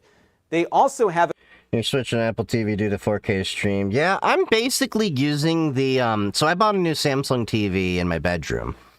So that TV does have the capability for all the apps and everything. I've just blocked Samsung's trackers. And, yeah, I use that because I flip between live TV with the antenna. Because I have the antenna directly connected to that TV and the HD home run. I have Rokus all around the house, like the projector right over there that I use as a screen. That's got a Roku plugged into it. There's the TV in my little gym. So I would need to get 2 Apple TVs. A considerable amount of revenue. But I'm waiting for Apple TV. I think they're supposed to release a new version that's going to have like USB-C and stuff, so. On their own. Now, Roku reported about $5 billion in revenue over the last 12 months. Damn. Half of that came from advertising. And it's not just the ads that you see on the interface, it's also ads that they're able to insert because they do sell advertising across their platforms. They're selling ads for other providers as well. And of course, they're collecting all of this data. We talked a lot about how your TVs can spy on you. Well, that is what Roku does for a revenue stream as well. And they're able to report all of that information out to advertisers for targeting. So advertising is now a huge part of their business. You can see the device revenue is a small sliver of it there on the chart, only about 11%. And they're also collecting a good amount of subscription revenue. Now, Roku does have a subscription service of its own called HUMPDAY. I haven't really played with that. Friendly, which is another low-cost streaming provider. But they're also collecting subscriptions on behalf of other service providers. So you're able to subscribe to Netflix and other things through Roku. And of course, Roku gets a cut of whatever you subscribe to. And that's big money here as well. I would imagine that that $1.9 billion is gross revenue, not the net. But still, you can see they have a very healthy business here given their market strength. And that was what was attractive to Fox. Fox also looked at what happens when they combine their own viewership with what Roku is getting through their properties, namely the Roku channel. Now, of course, YouTube, owned by Google, remains the dominant player in this industry. This new combined company gives Fox a significant leg up. Wow, Amazon's only 3.8%? I would have thought that'd been more. Huh. And Netflix has really fallen Over Netflix and Paramount because they were behind those two on the top chart here, and now they will be in the top 3, which is certainly driving things. So much consolidation happening and a lack of competition. This is going to F us long term. They also see a tremendous growth opportunity both for connected TV advertising, but also streaming subscriptions. And they think Roku, given its market dominance with all of the operating system installs, has some potential here to pick up a lot more money in the future. So what is going to... I'm getting tired of, like, smart TVs. I know I just bought a smart TV, but in all honesty, can we, like, just bring back dumb TVs? Like, I don't need all your shit. I just need HDMI. Let me plug in what I want. Change after this deal goes through? Well, I tuned into the investor call, and there was a lot of discussion about what will change with Roku once this deal is done. And one thing that is certain from what I heard on the call is that you're going to see a lot more Fox in the interface, Fox properties and content. And Yep. See, that's what I'm afraid of, is Fox is going to shove their shit down our throat. And I kind of like an agnostic approach to it. Because, you know, now, like, you know, Roku, when you look at that screen, it'll recommend things based on your watching habits and what you may be interested in. Fox is going to tilt that algorithm so that you're going to find more of their shit. And what if I don't, you know, get to see the shit on other platforms that I actually enjoy? So, for example, right now, Roku recently... You want TV with display ports, yeah. And I'm sure we'll be seeing more stuff in this top pick section, and I'm sure we will see more Fox content recommended over other partners. That's what I said. That will be one of the key changes moving forward. They're going to sell more advertising spaces that are currently going unsold or find opportunities for new spots. They talk specifically about the sports section here, and how this already has Fox content in it, and this will have a lot more Fox content rolling forward because, of course, Fox does have a pretty active sports department, so you'll be seeing that. And you'll probably see more ads. I would imagine over time this grid of apps here will continually get pushed down in favor of recommendations. Have to scroll 3 pages to get your Netflix. But we all know how these deals go.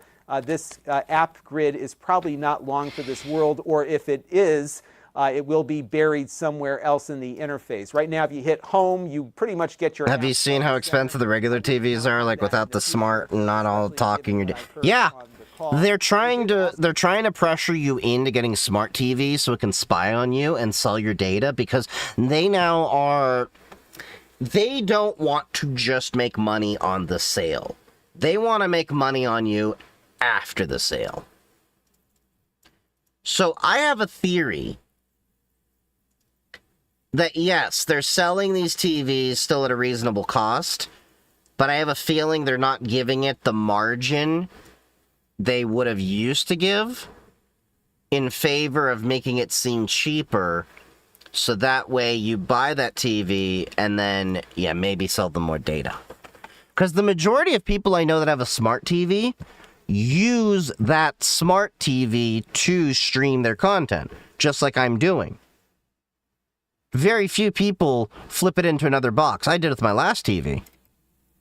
Talk about enhanced personalization, and they want to make these Fox recommendations look more organic, but I think it's going to become very apparent that when you turn your Roku on, all you're going to see is Fox recommendations ahead of other partners, unless those partners pay to get themselves up in the interface here. So just be ready for that. Your apps will still run, of course. Part of the value of the Roku ecosystem is that they do support most of the major streaming providers. I don't see that changing. That is why people like Rokus. That is why TV makers are putting the Roku operating system on their sets. People want access to everything. But again, how you get to that stuff, I think, will change in the future. Now, despite admitting that Fox will be remaining in the interface, they also at the same time said they will maintain their neutrality. Joke's on them. I have a data broker removal service that's in beta. Good luck getting me. I've already been using a data broker removal service for like a decade and a half now. My data's removed every time. So they have some reason to be a little neutral in that regard. But I wonder what it means for providers that are not paying them a lot of money or offering to sell subscriptions through their platform. We'll just have to see how this all plays out. But I do think your Roku will start to look different after this acquisition is closed. They do expect the acquisition to be done sometime in 2027. And they do have to go through regulatory and shareholder approvals. Now, the boards of both companies have approved the deal, but regulators haven't and shareholders haven't. So we need shareholder votes, and the regulators have to sign off on the deal. And I kind of hope the regulators block it. But in all honesty, I've been getting a feeling for a while like I wanted to move away from Roku anyway. This is another case of like, I'm not a fan of Apple per se. But if your alternative is Fox controlling Roku and then forcing their way of doing things slowly on, because you know it's going to get enshittified. It'll get enshittified. I just don't see that happening nearly as bad with Apple.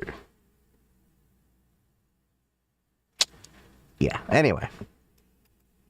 See any reason why they would say no to this deal, especially... Come on, LG, how do you feel about that? Stands for life's gone, man. The administration in place right now. You just want streaming apps to go away, go back to basic TV and cable as luxury. Look, I stream TV. I have a TV streamer. So I have this guy. So I did install the HD home run, and I can watch TV from here. It's great. And that HD home run, by the way, has 4 tuners. 2 ATSC 3.0 tuners, 2 ATSC 1.0 tuners. So you can have up to 4 ATSC 1.0 streams, or 2 of each. And then you can connect that to your Jellyfin server or Plex, and then use that as a DVR. And now you have PVR features. Yes, PVR, personal video recorder. That you can now watch through your entertainment system. Personally use IPTV, M3 sources. Well, that's how this is working, is it's literally pulling up from an M3U. So if we go to VLC, and then we go into Open Network Stream, you can see right here the IP address lineup.m3u is how we access my HD home run in my local network. You want to switch to Jellyfin? Yeah, I don't have Plex, so I'm going to be setting up Jellyfin. That was always the plan. I just haven't gotten around to it yet. I have a lot of projects, as you know. So, yeah. Alright. Fox is acquiring them, and the world's gonna go to shit. Hooray! Okay. Vampire had some shorts they put up. Ubisoft. The gaming industry once again lobbied against consumer rights and kind of won this time, unfortunately, because the Stop Destroying Games European initiative just had a pretty major L, and even worse, oh no, personally, it might have been because of fucking Ubisoft of all things. If you don't know what I'm talking about, Stop Destroying Games is a... Hold up. Can we just get a collective fuck Ubisoft? European Citizens Initiative with 1.3 million signatures that is trying to make laws a thing for publishers like Ubisoft to have an end-of-life plan for their video games. Like if Ubisoft decides to shut down The Crew 2 and with that its servers, they would have to push out an update that would still make it playable afterwards. And the update we've gotten is not great, because the European Commission has now responded after being presented with this initiative a few months back, and they are saying that they will not pursue or enforce legal obligation on video game publishers, and going on to say that they will try to enforce existing consumer laws and raise awareness about consumer rights. Which, great, you weren't doing that beforehand? What the... So you're gonna try to enforce consumer laws that have nothing to do with the Stop Killing Games request. You had over 1 million people request that, and your government does not respond to the people. Welcome to a kakistocracy. Yeah, that's the thing you're supposed to do. Let me make this clear. They basically just said, yeah, we are going to start actually looking into the consumer laws. Like, you weren't doing that beforehand. That's like your entire job. And their main reason for denying the new laws is copyright law. Basically saying, hey, because the company like EA owns the software they publish and you don't, you just get a license, they can decide to do with it whatever they want. Which is... Yeah, that's bullshit. I don't agree with that statement. That they make. It's like, if you choose not to do anything with it, I consider that, like, let me put it this way.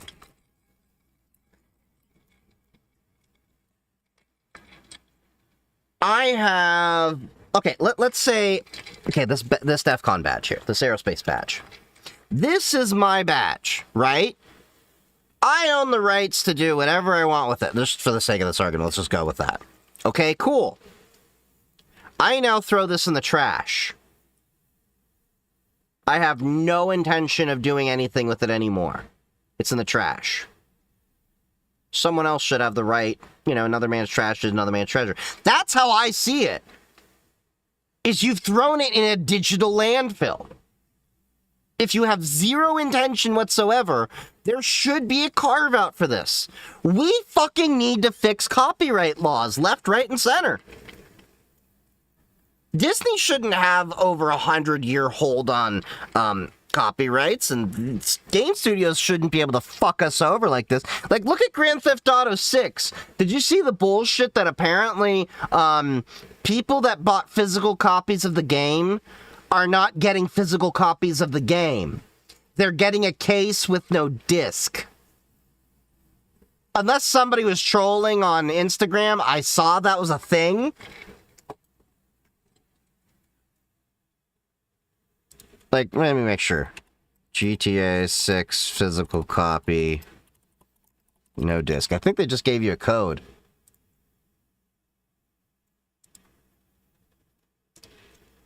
Well, the mod removed it on that one. Yeah, there we go.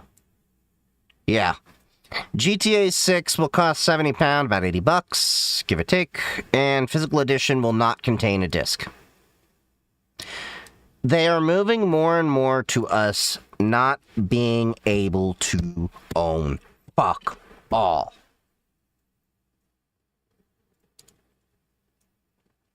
No, they're apparently doing it. This story was as of 2 hours ago from the BBC. Say what you will, but I think the BBC is rather reputable. Isn't Epic Game trying to hire someone to basically emulate, basically anti-cheat for Linux? I'm sure some people are trying, but good fucking luck getting people to actually want to install that shit.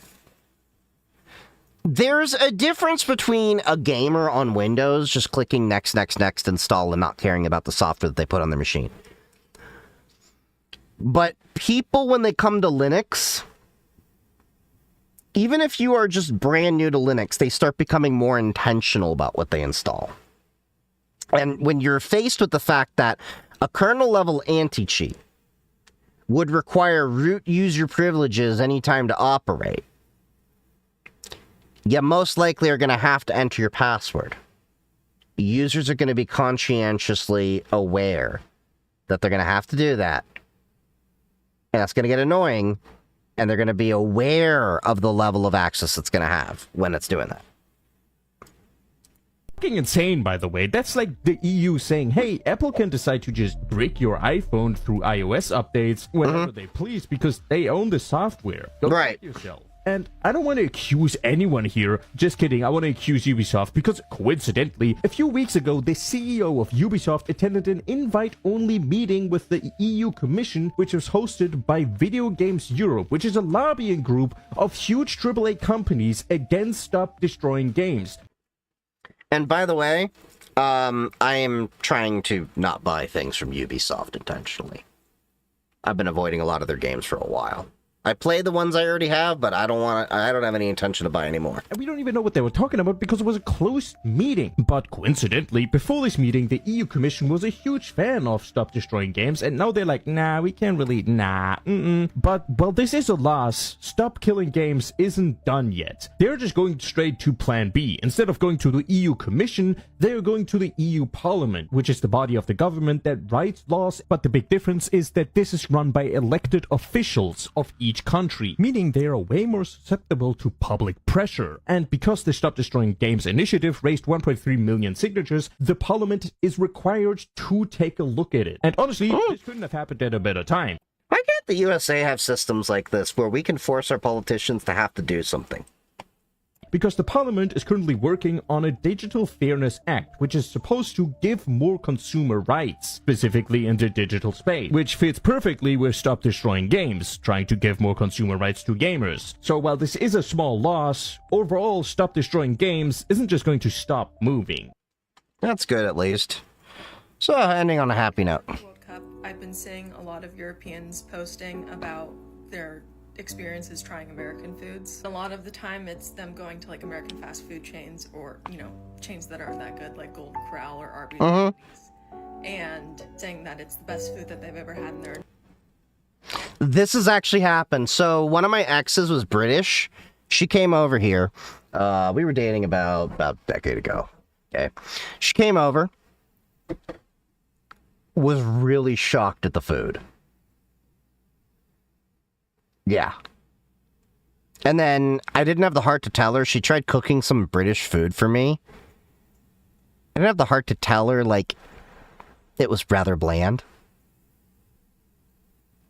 Because you never want to do that. It's like, she cooked, she put her heart and soul in it, she put the effort in, and it's the thought that counts. But I will tell you, I straight up did put hot sauce on it when she wasn't looking. Our life. In the comments, I'm seeing a lot of Americans saying that their food can't possibly be that bad. I'm here to tell you that it can be. Last January, I went to London for a study abroad program, and my friend and I stopped at this British kind of chain pub just because we needed something to eat. And I'm going to show you what they served me. Did she get jelly deals?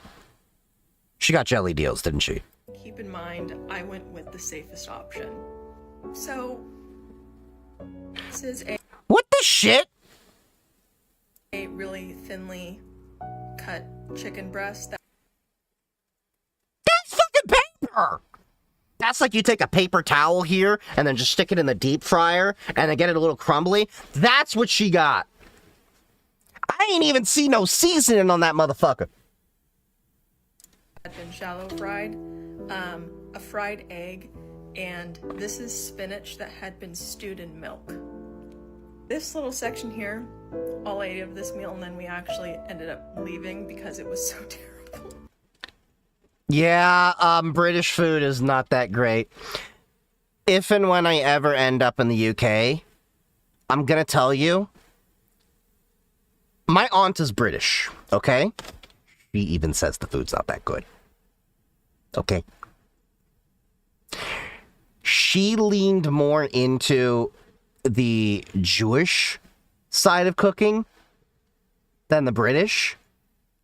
You know how bad it is when we Sephardi Jews, we tease Ashkenazi all the time for not having flavor or anything like that.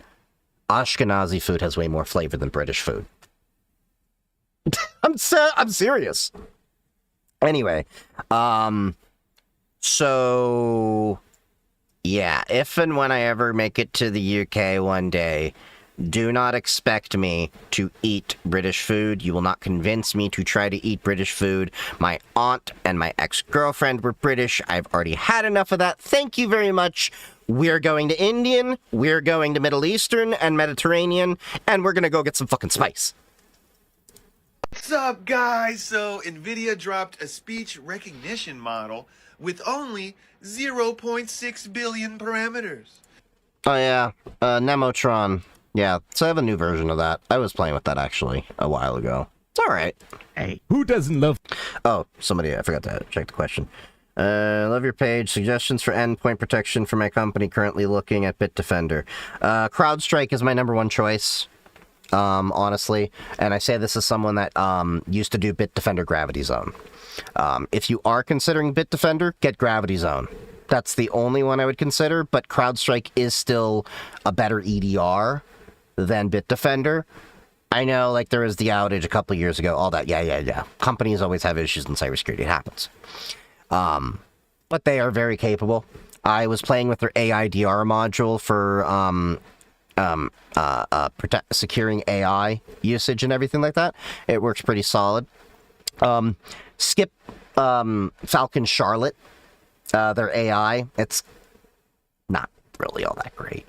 But a lot of the other platforms are pretty good. I'm doing a POC right now on their SaaS security module, and I've also been helping get some Fusion SOAR workflows built out and educating them on, we got to learn more about CrowdStrike Foundry and stuff like that. But basically, CrowdStrike is still king of the EDRs. There's also Microsoft Defender EDR. They have an enterprise one. That's also good too. Those are the three I'd look at.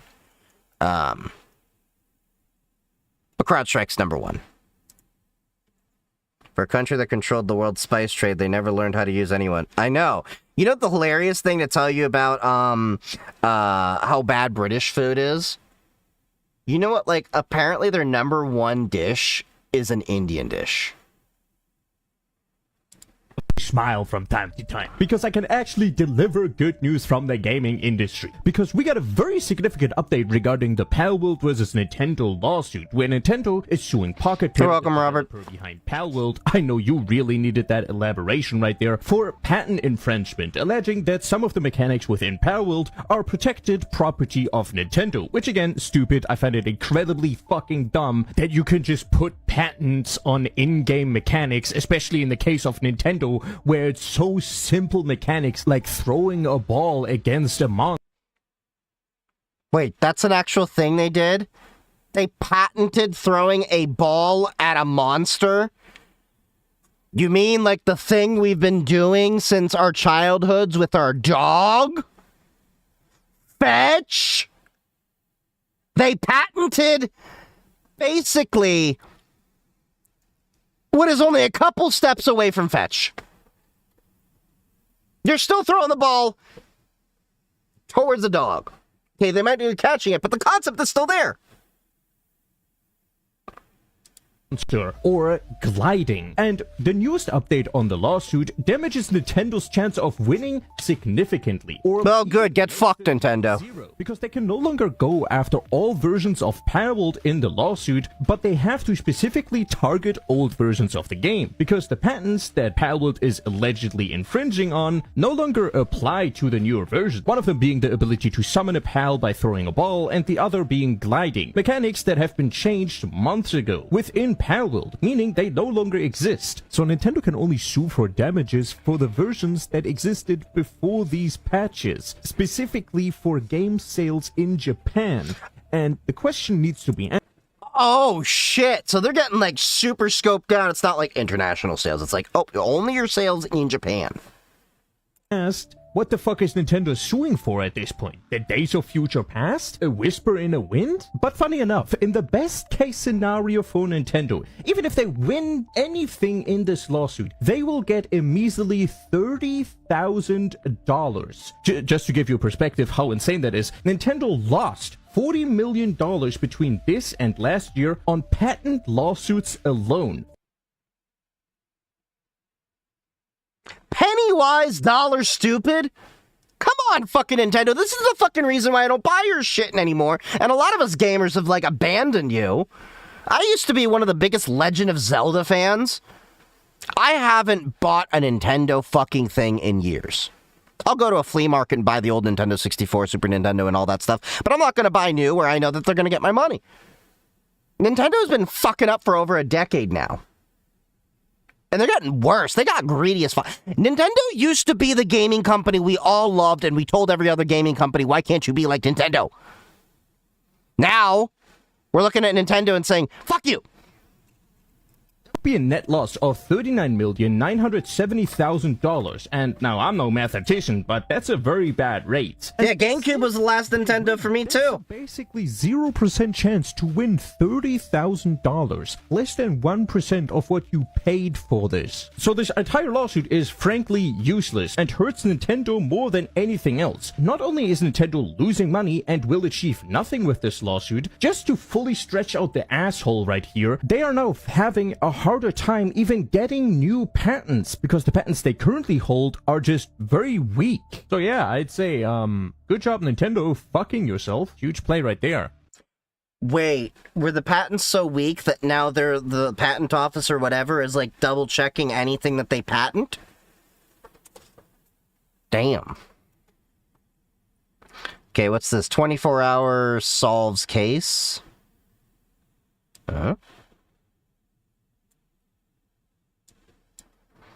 Alright. Your face a little bit more. Like, my apologies to you guys. I should have actually informed you to wear something that would have covered your face a little bit more, like sunglasses or something. Why? Because they have facial recognition in these, and artificial intelligence facial recognition in these cameras, so they can see you. And they'll figure out who you are. I'm Jake Forts, and I'm the resident here in Iowa Street in Lowell, Massachusetts, and you're at my humble abode. So that is the largest part of the Markley Group data center here. Jesus, that's an ugly eyesore. You can't have a surveillance camera looking at somebody's backyard, and what the hell is that doing in the middle of a residential neighborhood? What the fuck? Saying too much being in camera view. It's been ascertained. Why do you have to say that? These cameras are high-tech. They're $1,000 a pop. You have to be guarded on what you say around here just because there is so much surveillance and what you do. Come back and actually see like the fishbowl of which I live in. For me in this neighborhood, it started 11 years ago. Holy shit! Yeah, I would never want that. I would never want to live near this. Look, I mean, when I've gone to data centers, okay? I've talked about ISPs that I've dealt with, like Bresco. Bresco has a couple of data centers. Their data centers they're not small, but they're not large. Like, it's a good part of the first floor of their main building and a good part of the 9th or 10th floor, whatever they are, on the other building they have. You wouldn't even know it's there unless I told you it's there, like I did. What the fuck is this? And they started lying immediately. 10 years ago, they put the 2 diesel engines. So if you're looking over here, you can see 4 diesel engines. The furthest 2 were never supposed to be there. Actually, none of these 4 were supposed to be there. It didn't explode until they got the AI in there. So when Markley came, they told us that it was going to be one thing, that it wouldn't have a big impact on the community, and that it was going to be Netflix. And it has been anything but that. Wait, they told them that that was just going to be for Netflix? Repeatedly changed the site to the point where this neighbor, Eileen, who has 2 water tanks in her backyard, they just popped up there during COVID. They started construction, didn't ask, but it's always do and ask for forgiveness later with this company. You just wait, what? You just fucking put water tanks in the backyard.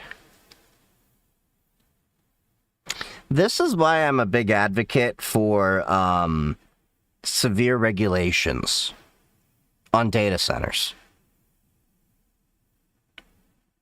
You know me well enough to know I'm not anti-data center. I know we need them. I think we just need to be more responsible about how we do it. That's all.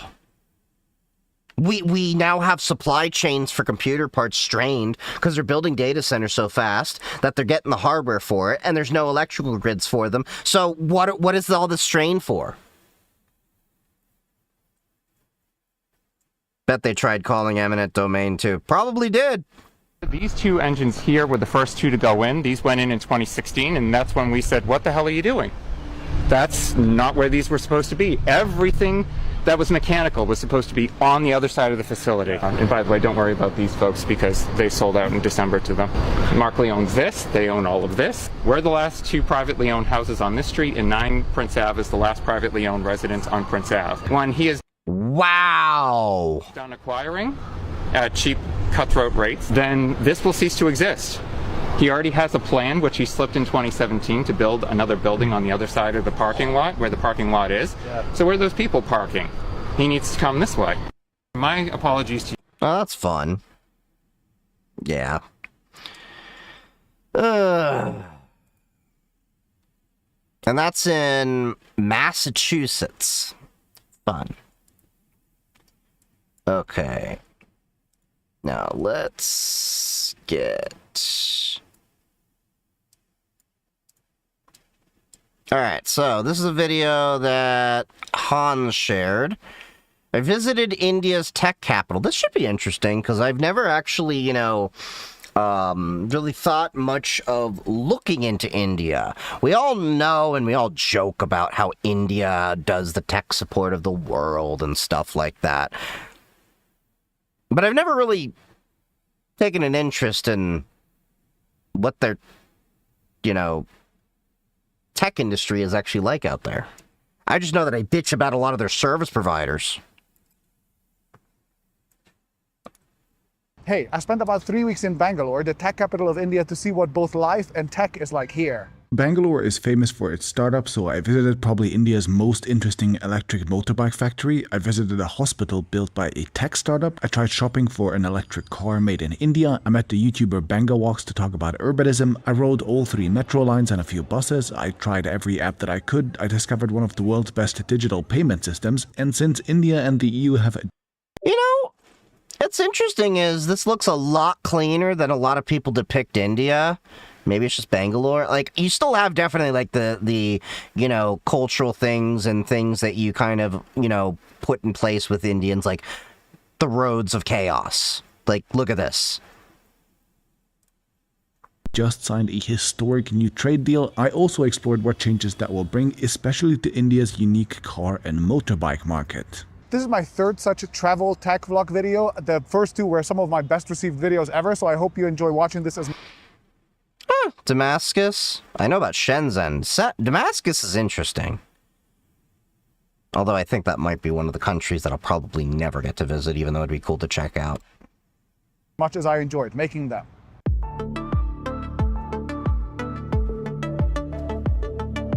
This video was sponsored by Brilliant.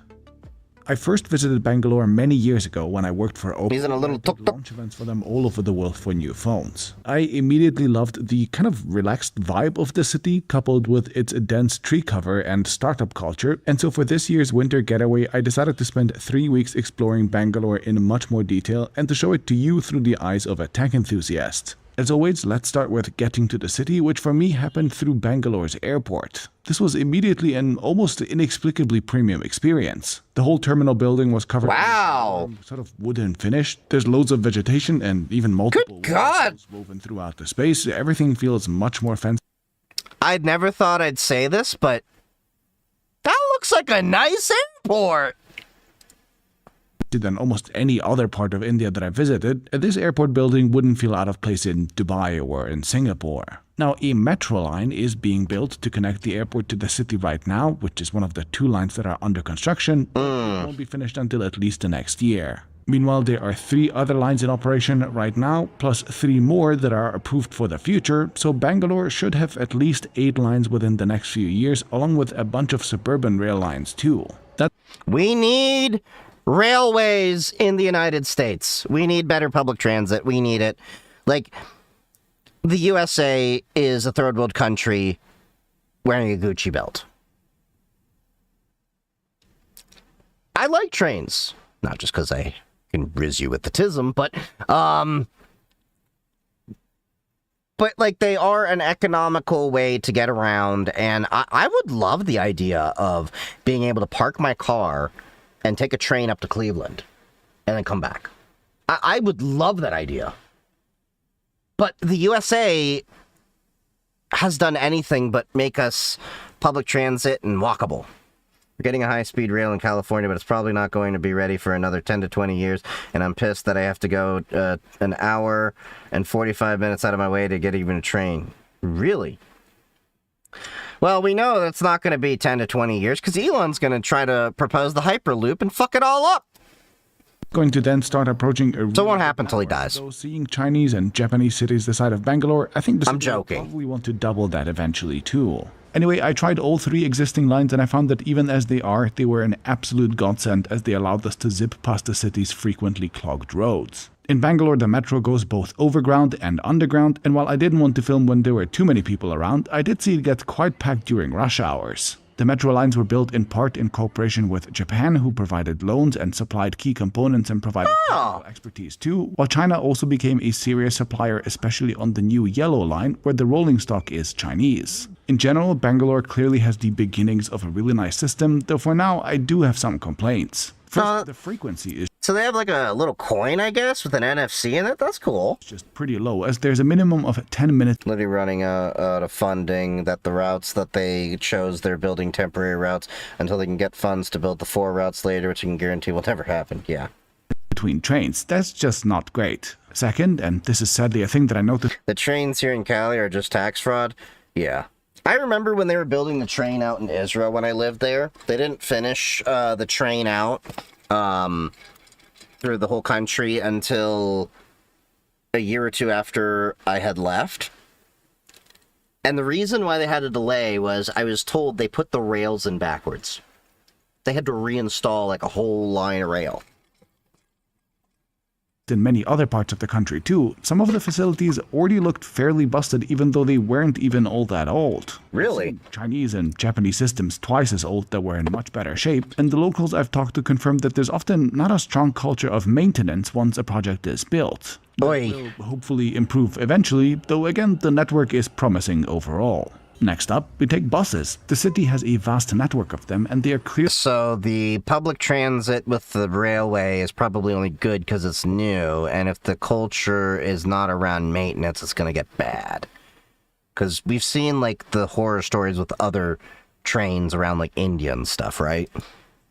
The backbone of the public transportation infrastructure. Interestingly, about a quarter of the ones that I saw were actually electric and fairly new, while the rest ranged from fairly nice to positively ancient. I used an app to buy my tickets, which was convenient, and overall the experience was fairly nice. The biggest problem for buses by far, though, is that they're stuck in the same terrible traffic as everyone else. There are virtually no bus lanes, and the locals told me that when the city decided to make them, they were simply ignored by drivers, so they have essentially just given up on the concept for now. I think that's a huge missed opportunity, as a bus network with good priority can be faster than driving, and it can also move as many people as a metro system, but it also costs way less to build, while it also has the nice side benefit of giving emergency vehicles a fast lane as well, so they're not stuck in traffic like everyone else as they Oh God. You might have already noticed that the buses are typically made by local brands like Tata and Switch, which brings me to perhaps my biggest area of fascination in Bangalore, which are cars and motorbikes. Because yes, India in many ways has historically been an almost completely isolated market from the rest of the world for these vehicles, and that is just on the verge of changing now, with huge ramifications for both Indians and also much of the rest of the world.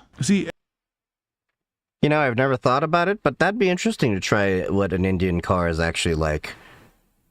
I wonder why, you don't see Indian cars and stuff exported nearly as much. As soon as you step foot in India, you'll notice that cars here are a little different. First, there are local brands like Tata and Mahindra, which are extremely popular here, but are only really present in a few... Wait, Mahindra? Like the tractor company? Mahindra? Is that the same Mahindra? Mahindra tractors and cars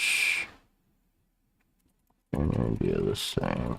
Let me see this.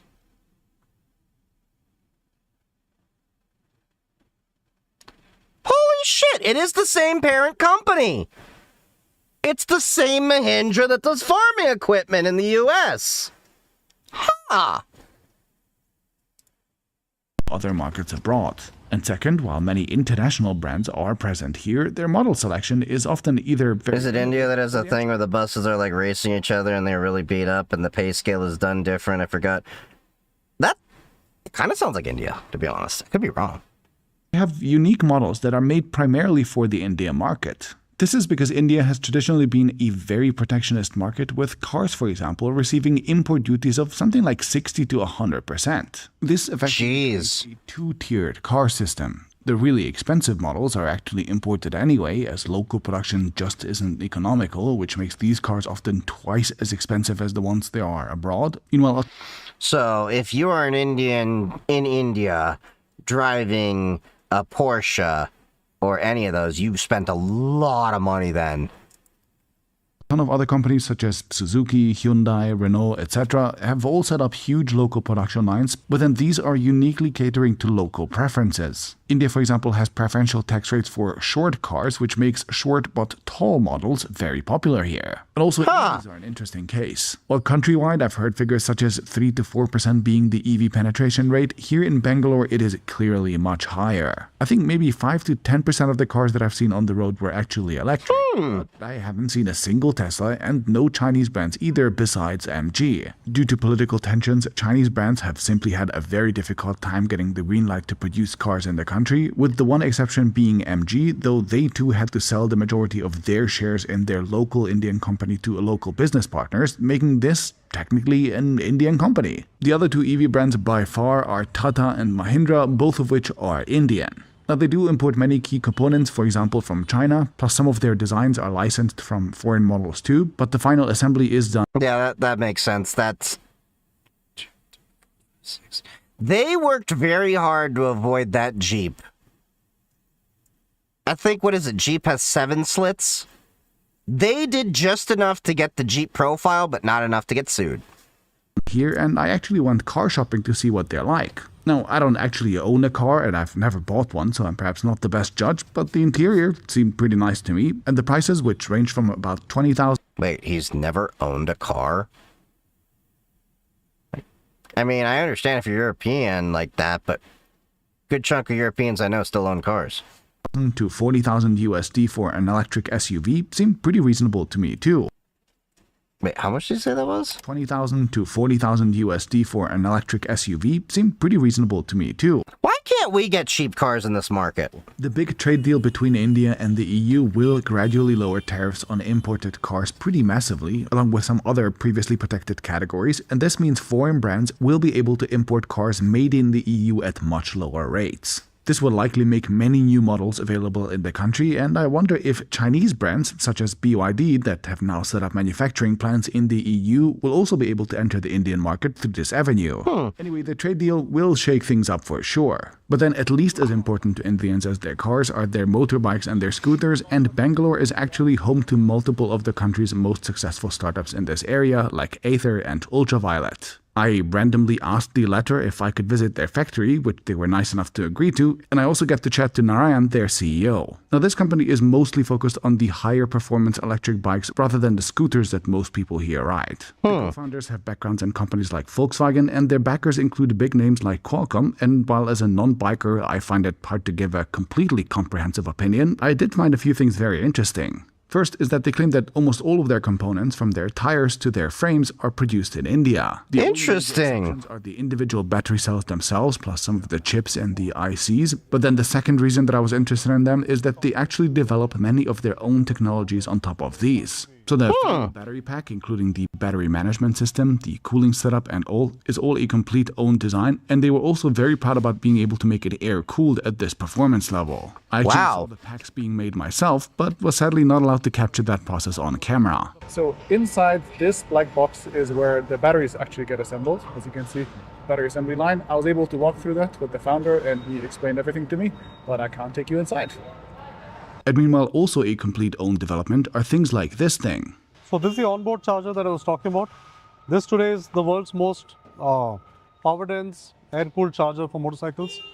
And with this on the vehicle, all you need is a simple cable that plugs into any publicly available wall socket for charging. Those actually look kind of like fun bikes. So this is here built into the bike. Wow. You don't need to have a wall box. It works directly with just a cable. And then there's this, a self-developed adapter that lets you plug your e-bike into any charger made for cars. That's pretty convenient. Oh, nice. There's also a radar that they built into their newest model. Hold up. Here in the back, and then you get these yellow or red warning signs on both the screens and on okay, the that's nice. If approaches you from behind, or if something pops up in your blind spot. It's kind of like what you have with cars. Then there are many other smart connected features, but my favorite was perhaps the inclusion of a small Indian flag equivalent to what you'd see on Italian bikes perhaps. I really like that they're embracing their heritage. In fact, they actually export their bikes to 10 different European countries.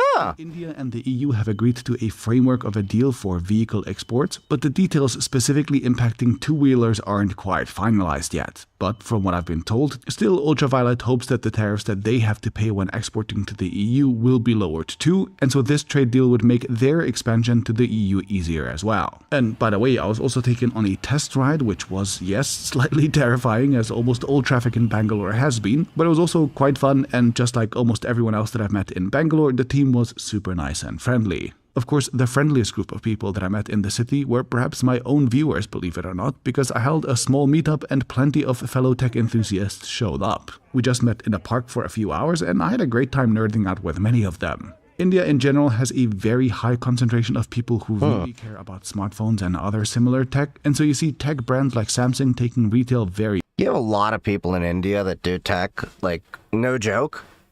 I have, like, a lot of Indians that have messaged me on, like, Instagram. Like, several of them have been like, come to India, you know, like, we have great tech out here, you know, like, and it doesn't get shown a lot and everything like that. That's true, because, like, this is probably the first time I've ever looked at, like, the tech sector in India. Seriously here. You say what's the range of those new motorcycle? He didn't, but we can look it up. What is it? Ultraviolet motorcycles?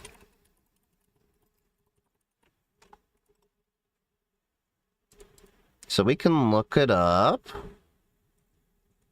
Hold on. Okay. So looks like they got a few different bikes. So do they have stats? 211 kilometers, 323 kilometers.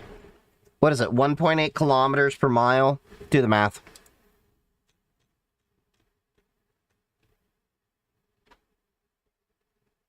These are not bad. So I think they're all built around the whole same powertrain, so they're probably all just like different. I mean, gonna basically have the same capabilities, unless they have newer things.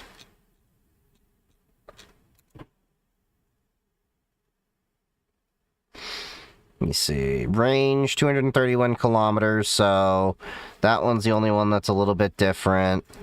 They have 77 Mach 2. 231 kilometers. This is like their little scooter, I guess. So they did, I guess, release one since that video, because he's only showing 3 models. So what does that do? 261 kilometer range. And then you got the Shockwave over here, which is like a BMX styled.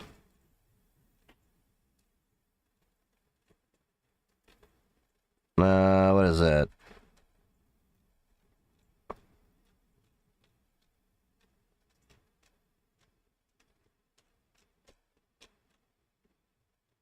I don't know. It's probably going to be about that 200 kilometer range, too.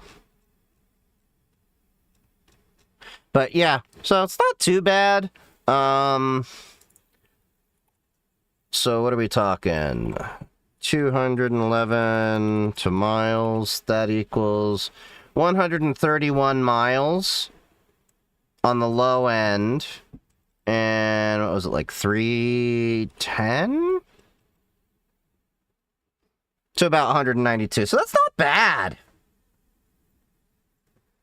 I mean, you consider that this is a motorcycle. That would cover, like... That'd cover most of my driving for a week. Enthusiast brands like OnePlus and Nothing are doing exceptionally well in the country too, and Nothing had just opened... Great tech, but I would never trust the food. That's because you have weak white people's stomach. Whereas my Moroccan ass loves Indian food. Light my ass on fire!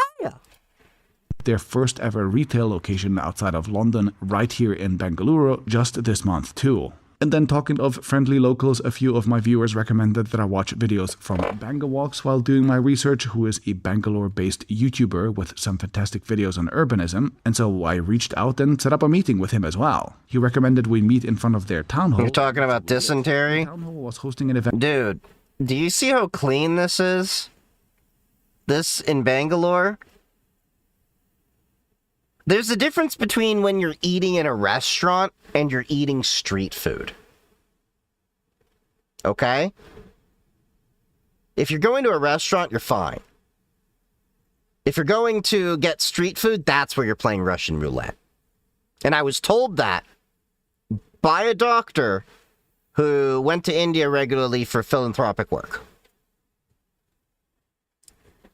For grassroots organizations that are trying to improve things around the city, like walkability, public spaces, road use, etc. All the same things that urbanists around the world are championing too, just with a local twist. This was really encouraging to see, and Pravar was a great host. Now, in my opinion, Bangalore's urbanists do have a very long road ahead. Traffic is chaotic, and I've been told that the authorities are chronically understaffed, so that traffic rules are very rarely enforced. Public spaces are often both poorly built and poorly maintained, in part due to corruption, and in other part due to simply lacking the funds, making sidewalks, for example, hard to use even where they exist. Walkability was mediocre even for me, a healthy person, and I do not want to imagine what it must be like to be a wheelchair user here, for example. Oh yeah, couldn't imagine. And anything else was reportedly seeing infrastructure that was already built, but then was allowed to decay way too fast due to poor maintenance. Damn!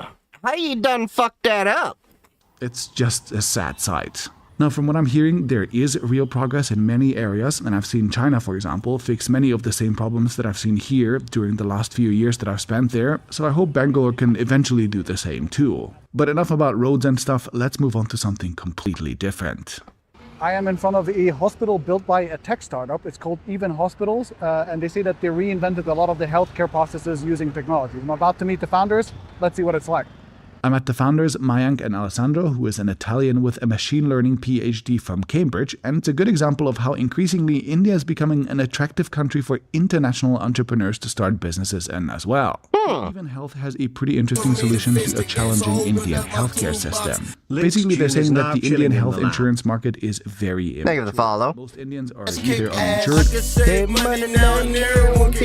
getting money in the daytime, even get it when I sleep. Wake up to getting bread, bitch, I do this for the streets. ADHD. Links G and just subscribed. Thank you for that sub. Appreciate you.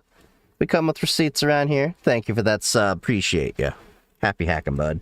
While those who are insured often get pushed to receive surgeries and larger interventions than they needed because that's what hospitals get reimbursed for the most. Right. So even decided to build a full chain where they run both their own hospitals and also their insurance plan. Plus then they also offer what looks like a very well-rounded app that lets users handle most of their health-related needs digitally. Fun fact, they said that this hospital was actually built for just $3 million in 6 months. Now, the structural elements, like the pillars, were apparently already standing by the time they took over, so it's not the whole building, I guess. But 6 months is still incomprehensible to me coming from Germany. Anyway, as a tech startup, everything here is highly digitized, as you would expect. They have a big focus on telemedicine, following up with customers digitally before and after their meetings with their doctors. And they claim that unlike with other hospitals, they have a big focus on preventative care and offering things like physiotherapy, blood tests, and various scans, since they're actually incentivized to catch issues early on.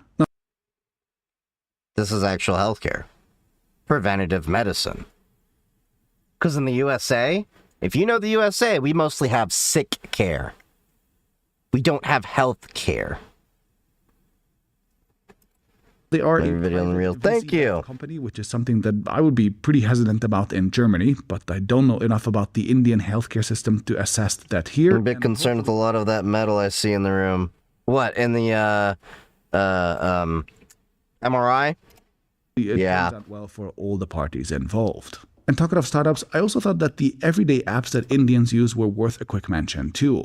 There is a huge ecosystem of local apps, especially around getting everything under the sun delivered to you, as well as ride-sharing and so on. The biggest new hype, from what I can tell, is quick commerce, where some delivery driver will get you basically anything you can think of in 10 minutes or so.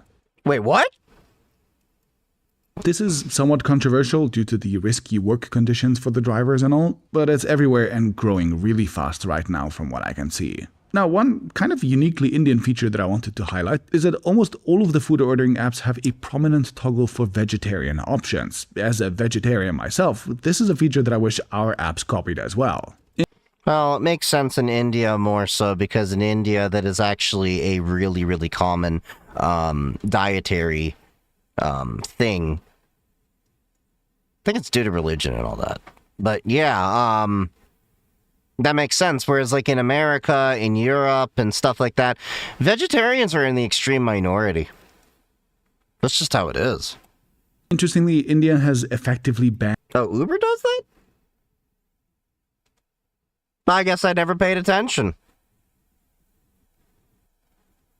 I've seen gluten-free, but I guess I never paid attention. Most Chinese apps, but others are typically allowed to operate, such as Uber, YouTube, WhatsApp, etc., which are all very popular here. And the clear standout feature across the country is something called UPI, or the Unified Payments Interface. It's a government-mandated payment standard which essentially enables mobile wallets like the ones that you see in China, except here we actually have an open standard so that any bank or any fintech company or startup can participate and build a wallet or whatever else they want. That's actually really nice that it's an open standard at least. And DoorDash, not the vegetarian part, but like delivering whatever and package drop-offs, but there are filters for vegetarian options, etc. Oh, okay. This makes it possible to pay for basically anything you can imagine with UPI, including even religious donations, coconuts on the side of the street, whatever. And you can have multiple accounts, so companies actually have to compete to offer you better services and better rates. Almost all of the popular apps have built UPI features like their own wallets into their offerings, and this open payment standards is one of the reasons why many Indian startups were able to flourish, in my opinion. Now, I've always been attracted to cities like Bangalore, which are like magnets for ambitious people who don't just want to live in the future, but they actually want to build it. And if you want to learn the skills necessary to build the future yourself as well, then I recommend you check out my sponsor Brilliant. if you're interested in. All right. That was a good video, though. They're going to the sponsor spot. I see it's like the entire rest of the video, so we're not going to suffer through that. That's a good video.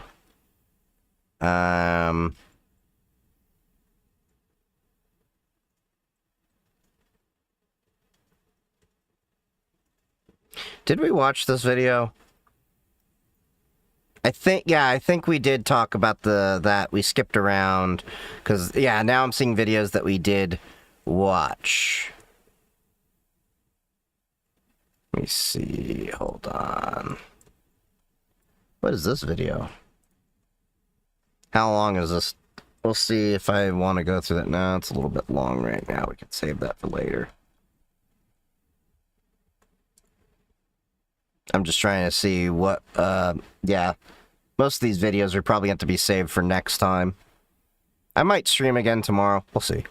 Alright, what shorts do we got here? Indie and Lucky. This is Cocoa and Snickers. This is Pretzel and Honey. These are all 6 of our Aww. puppies, and they are growing up so quick. Wait, those are dingoes? Don't they eat babies? They've all opened their eyes up now, and they're starting to explore more and more of their den. Do you think a 5060 Ti 16GB VRAM is good for running decent LLMs on my home lab? That's what I'm using right now for my AI server. It'll do okay, but you're definitely going to want to start looking at something like an NVIDIA DGX Spark. It's a huge investment. That's where I'm looking at if you want to, like, do the really massive models. I think, like, I'm doing, like, 12 to, I think, up to 20B models on a 5060 Ti, whereas a DGX Spark, I can do 200 billion parameters on each one of those, and then tie them together. So yeah.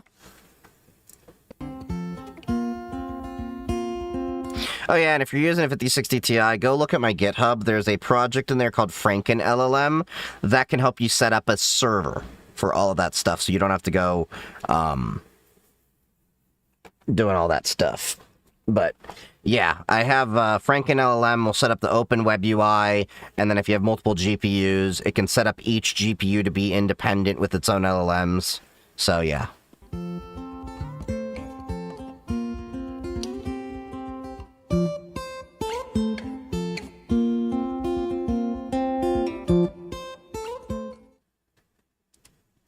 Dingo ate my baby. Hey, maybe consider not booking that next plane ticket. Your entire life could be compromised. In one of the worst cybersecurity scenarios of recent airline history, it turns out that with just your last name and a booking reference number, I can find out where you live, most of your credit card number, your TSA number, your date of birth, email, and your full passport details. A security researcher found that Frontier's API just gives all of this information up for basically nothing, and the 10 digits it gets from your credit card.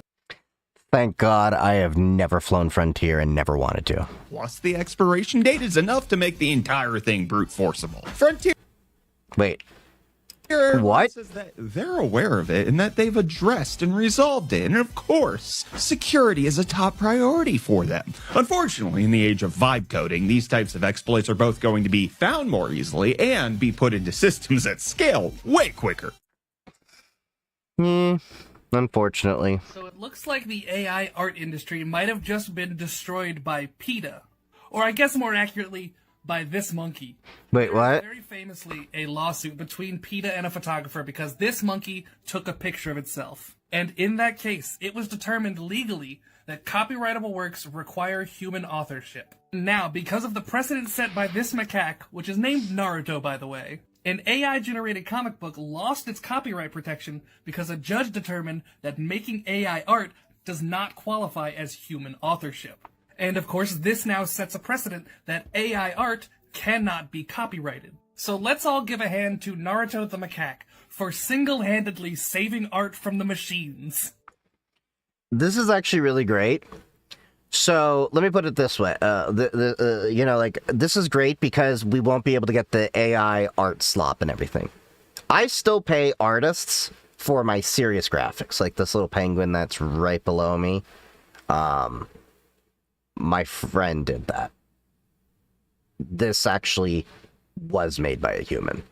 This is owned by my LLC. And eventually when I start making more money, I am going to copyright this and all that, but I'm going to be like a permissive copyright where it's going to be like you're allowed to use it for non-commercial uses. I'm not going to be an ass about it. But yeah. Here are 3 Steam games to play with friends releasing in the next few weeks. Number 1 is OK Boomer, where you play as old people trapped inside the internet. Hold up.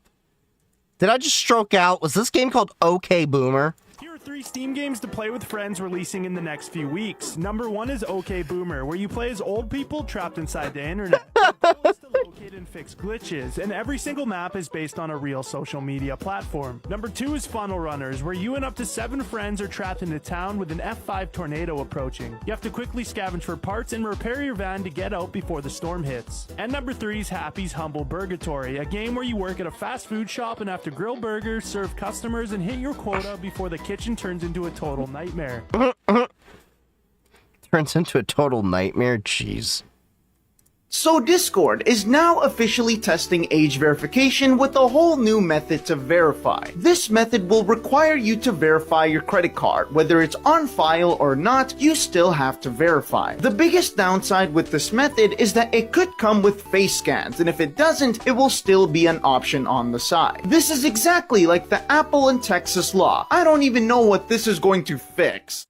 Gotta play the tornado one. Send me a link. I might play that with some of the community and... So we need to figure out a game for Sunday anyway, because we beat Pragmata. I'm still waiting on the NVIDIA driver update to fix the issue with Forza 6 on Linux. It's an actual NVIDIA issue, not a Linux issue. We've confirmed that. But yeah, we got a few games I can still play, but that'd be nice. Have you ever gotten raided while you were hard focused on your elite gaming session, so you didn't give any shoutouts? Here's how to fix that with an automatic raid shoutout with StreamerBot. What you're gonna want to do is create a new action called Raid Shoutouter, or whatever works for you. Then add a trigger under Add, Twitch, Raid, and Raid. Then go below and add a sub action. I already do something like this with StreamerBot. So I actually, so those receipts that you see print out, this is actually through StreamerBot. So my StreamerBot is actually set up to the receipt printer. I intentionally did that because I was forgetting to, you know, thank people and the whole thing. So I did that as a way that I would have to acknowledge it. And it's a nice ad, because how many streams you see actually literally come with receipts. The other thing is they actually call out the different things, and another thing I do is I actually key the sounds up differently for different actions. So, like, when I get raided, it's KRS-One. Whoop, whoop. It's the sound of the police. So, I purposely did that so I know, without even looking at the screen, what just happened. And then there's a TTS, a text-to-speech, that is also going off through Stream Elements when certain actions happen, as you've seen. Like, so you'll get the receipt and then it'll read the thing off. So, StreamerBot is a great tool. I use it. Definitely could be some improvements with it, but it's a great tool. Twitch, moderation, and send shoutout. Then edit that action and put %, capital N, name %. Yep. And you're good to go. It's pretty much that simple. People will automatically be shouted out if they raid you now. If you want to go even further, you can add an add target info sub action with the same variable we used earlier to create an automatic thank you message that can reference the raider's stream category if they're following, and a whole bunch of other stuff you can. Yeah, I kind of already do this. A lot of it. You all don't see this usually, but this is my chat here. So, like, if you see when Links subscribed, we got that. Stream Elements announced it. Frosty Tools followed up with a little thing, and you saw the receipt get printed. So I'm doing a lot of this actually as well, and it did, as you saw, play the sound and everything. Now, Stream Elements gets stupid once in a while and doesn't play the sound or cuts it off. So I may be moving that to Streamer Bot, because I have a feeling there's something on their back end, but it's infrequent, so. Out by simulating the trigger and checking variables in action history. Yep. It's pretty straightforward when it comes to Streamer Bot. It's a great tool. If you're a streamer, definitely recommend it. It's a free app, and Nutty is the guy that's behind Streamer Bot. He's a streamer himself. He's the one that made the receipt printer, and I learned about that through his video. I originally had an older version, if you remember, with a really cheap and expensive, crappy thermal printer, and then one day that Streamer Bot just broke, and then he came out with the new version, and that's the one that's still here. So, yeah.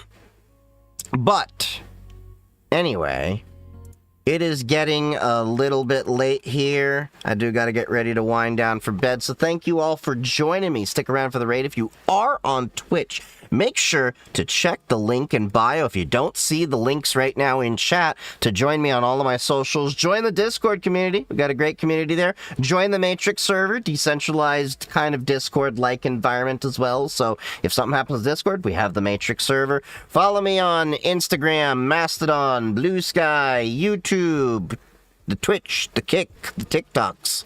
We're everywhere. Love you all. Stay safe. The next scheduled stream is Sunday. Sundays are gaming on Linux nights. So we'll see what game we're playing. Maybe Elder Scrolls. Maybe we'll do Doom or something. We'll figure it out. Because we did finish up Pragmata finally last week. Yeah, this past weekend. So thank you all. Love you all. Stay safe. Happy hacking. And stick around for the raid.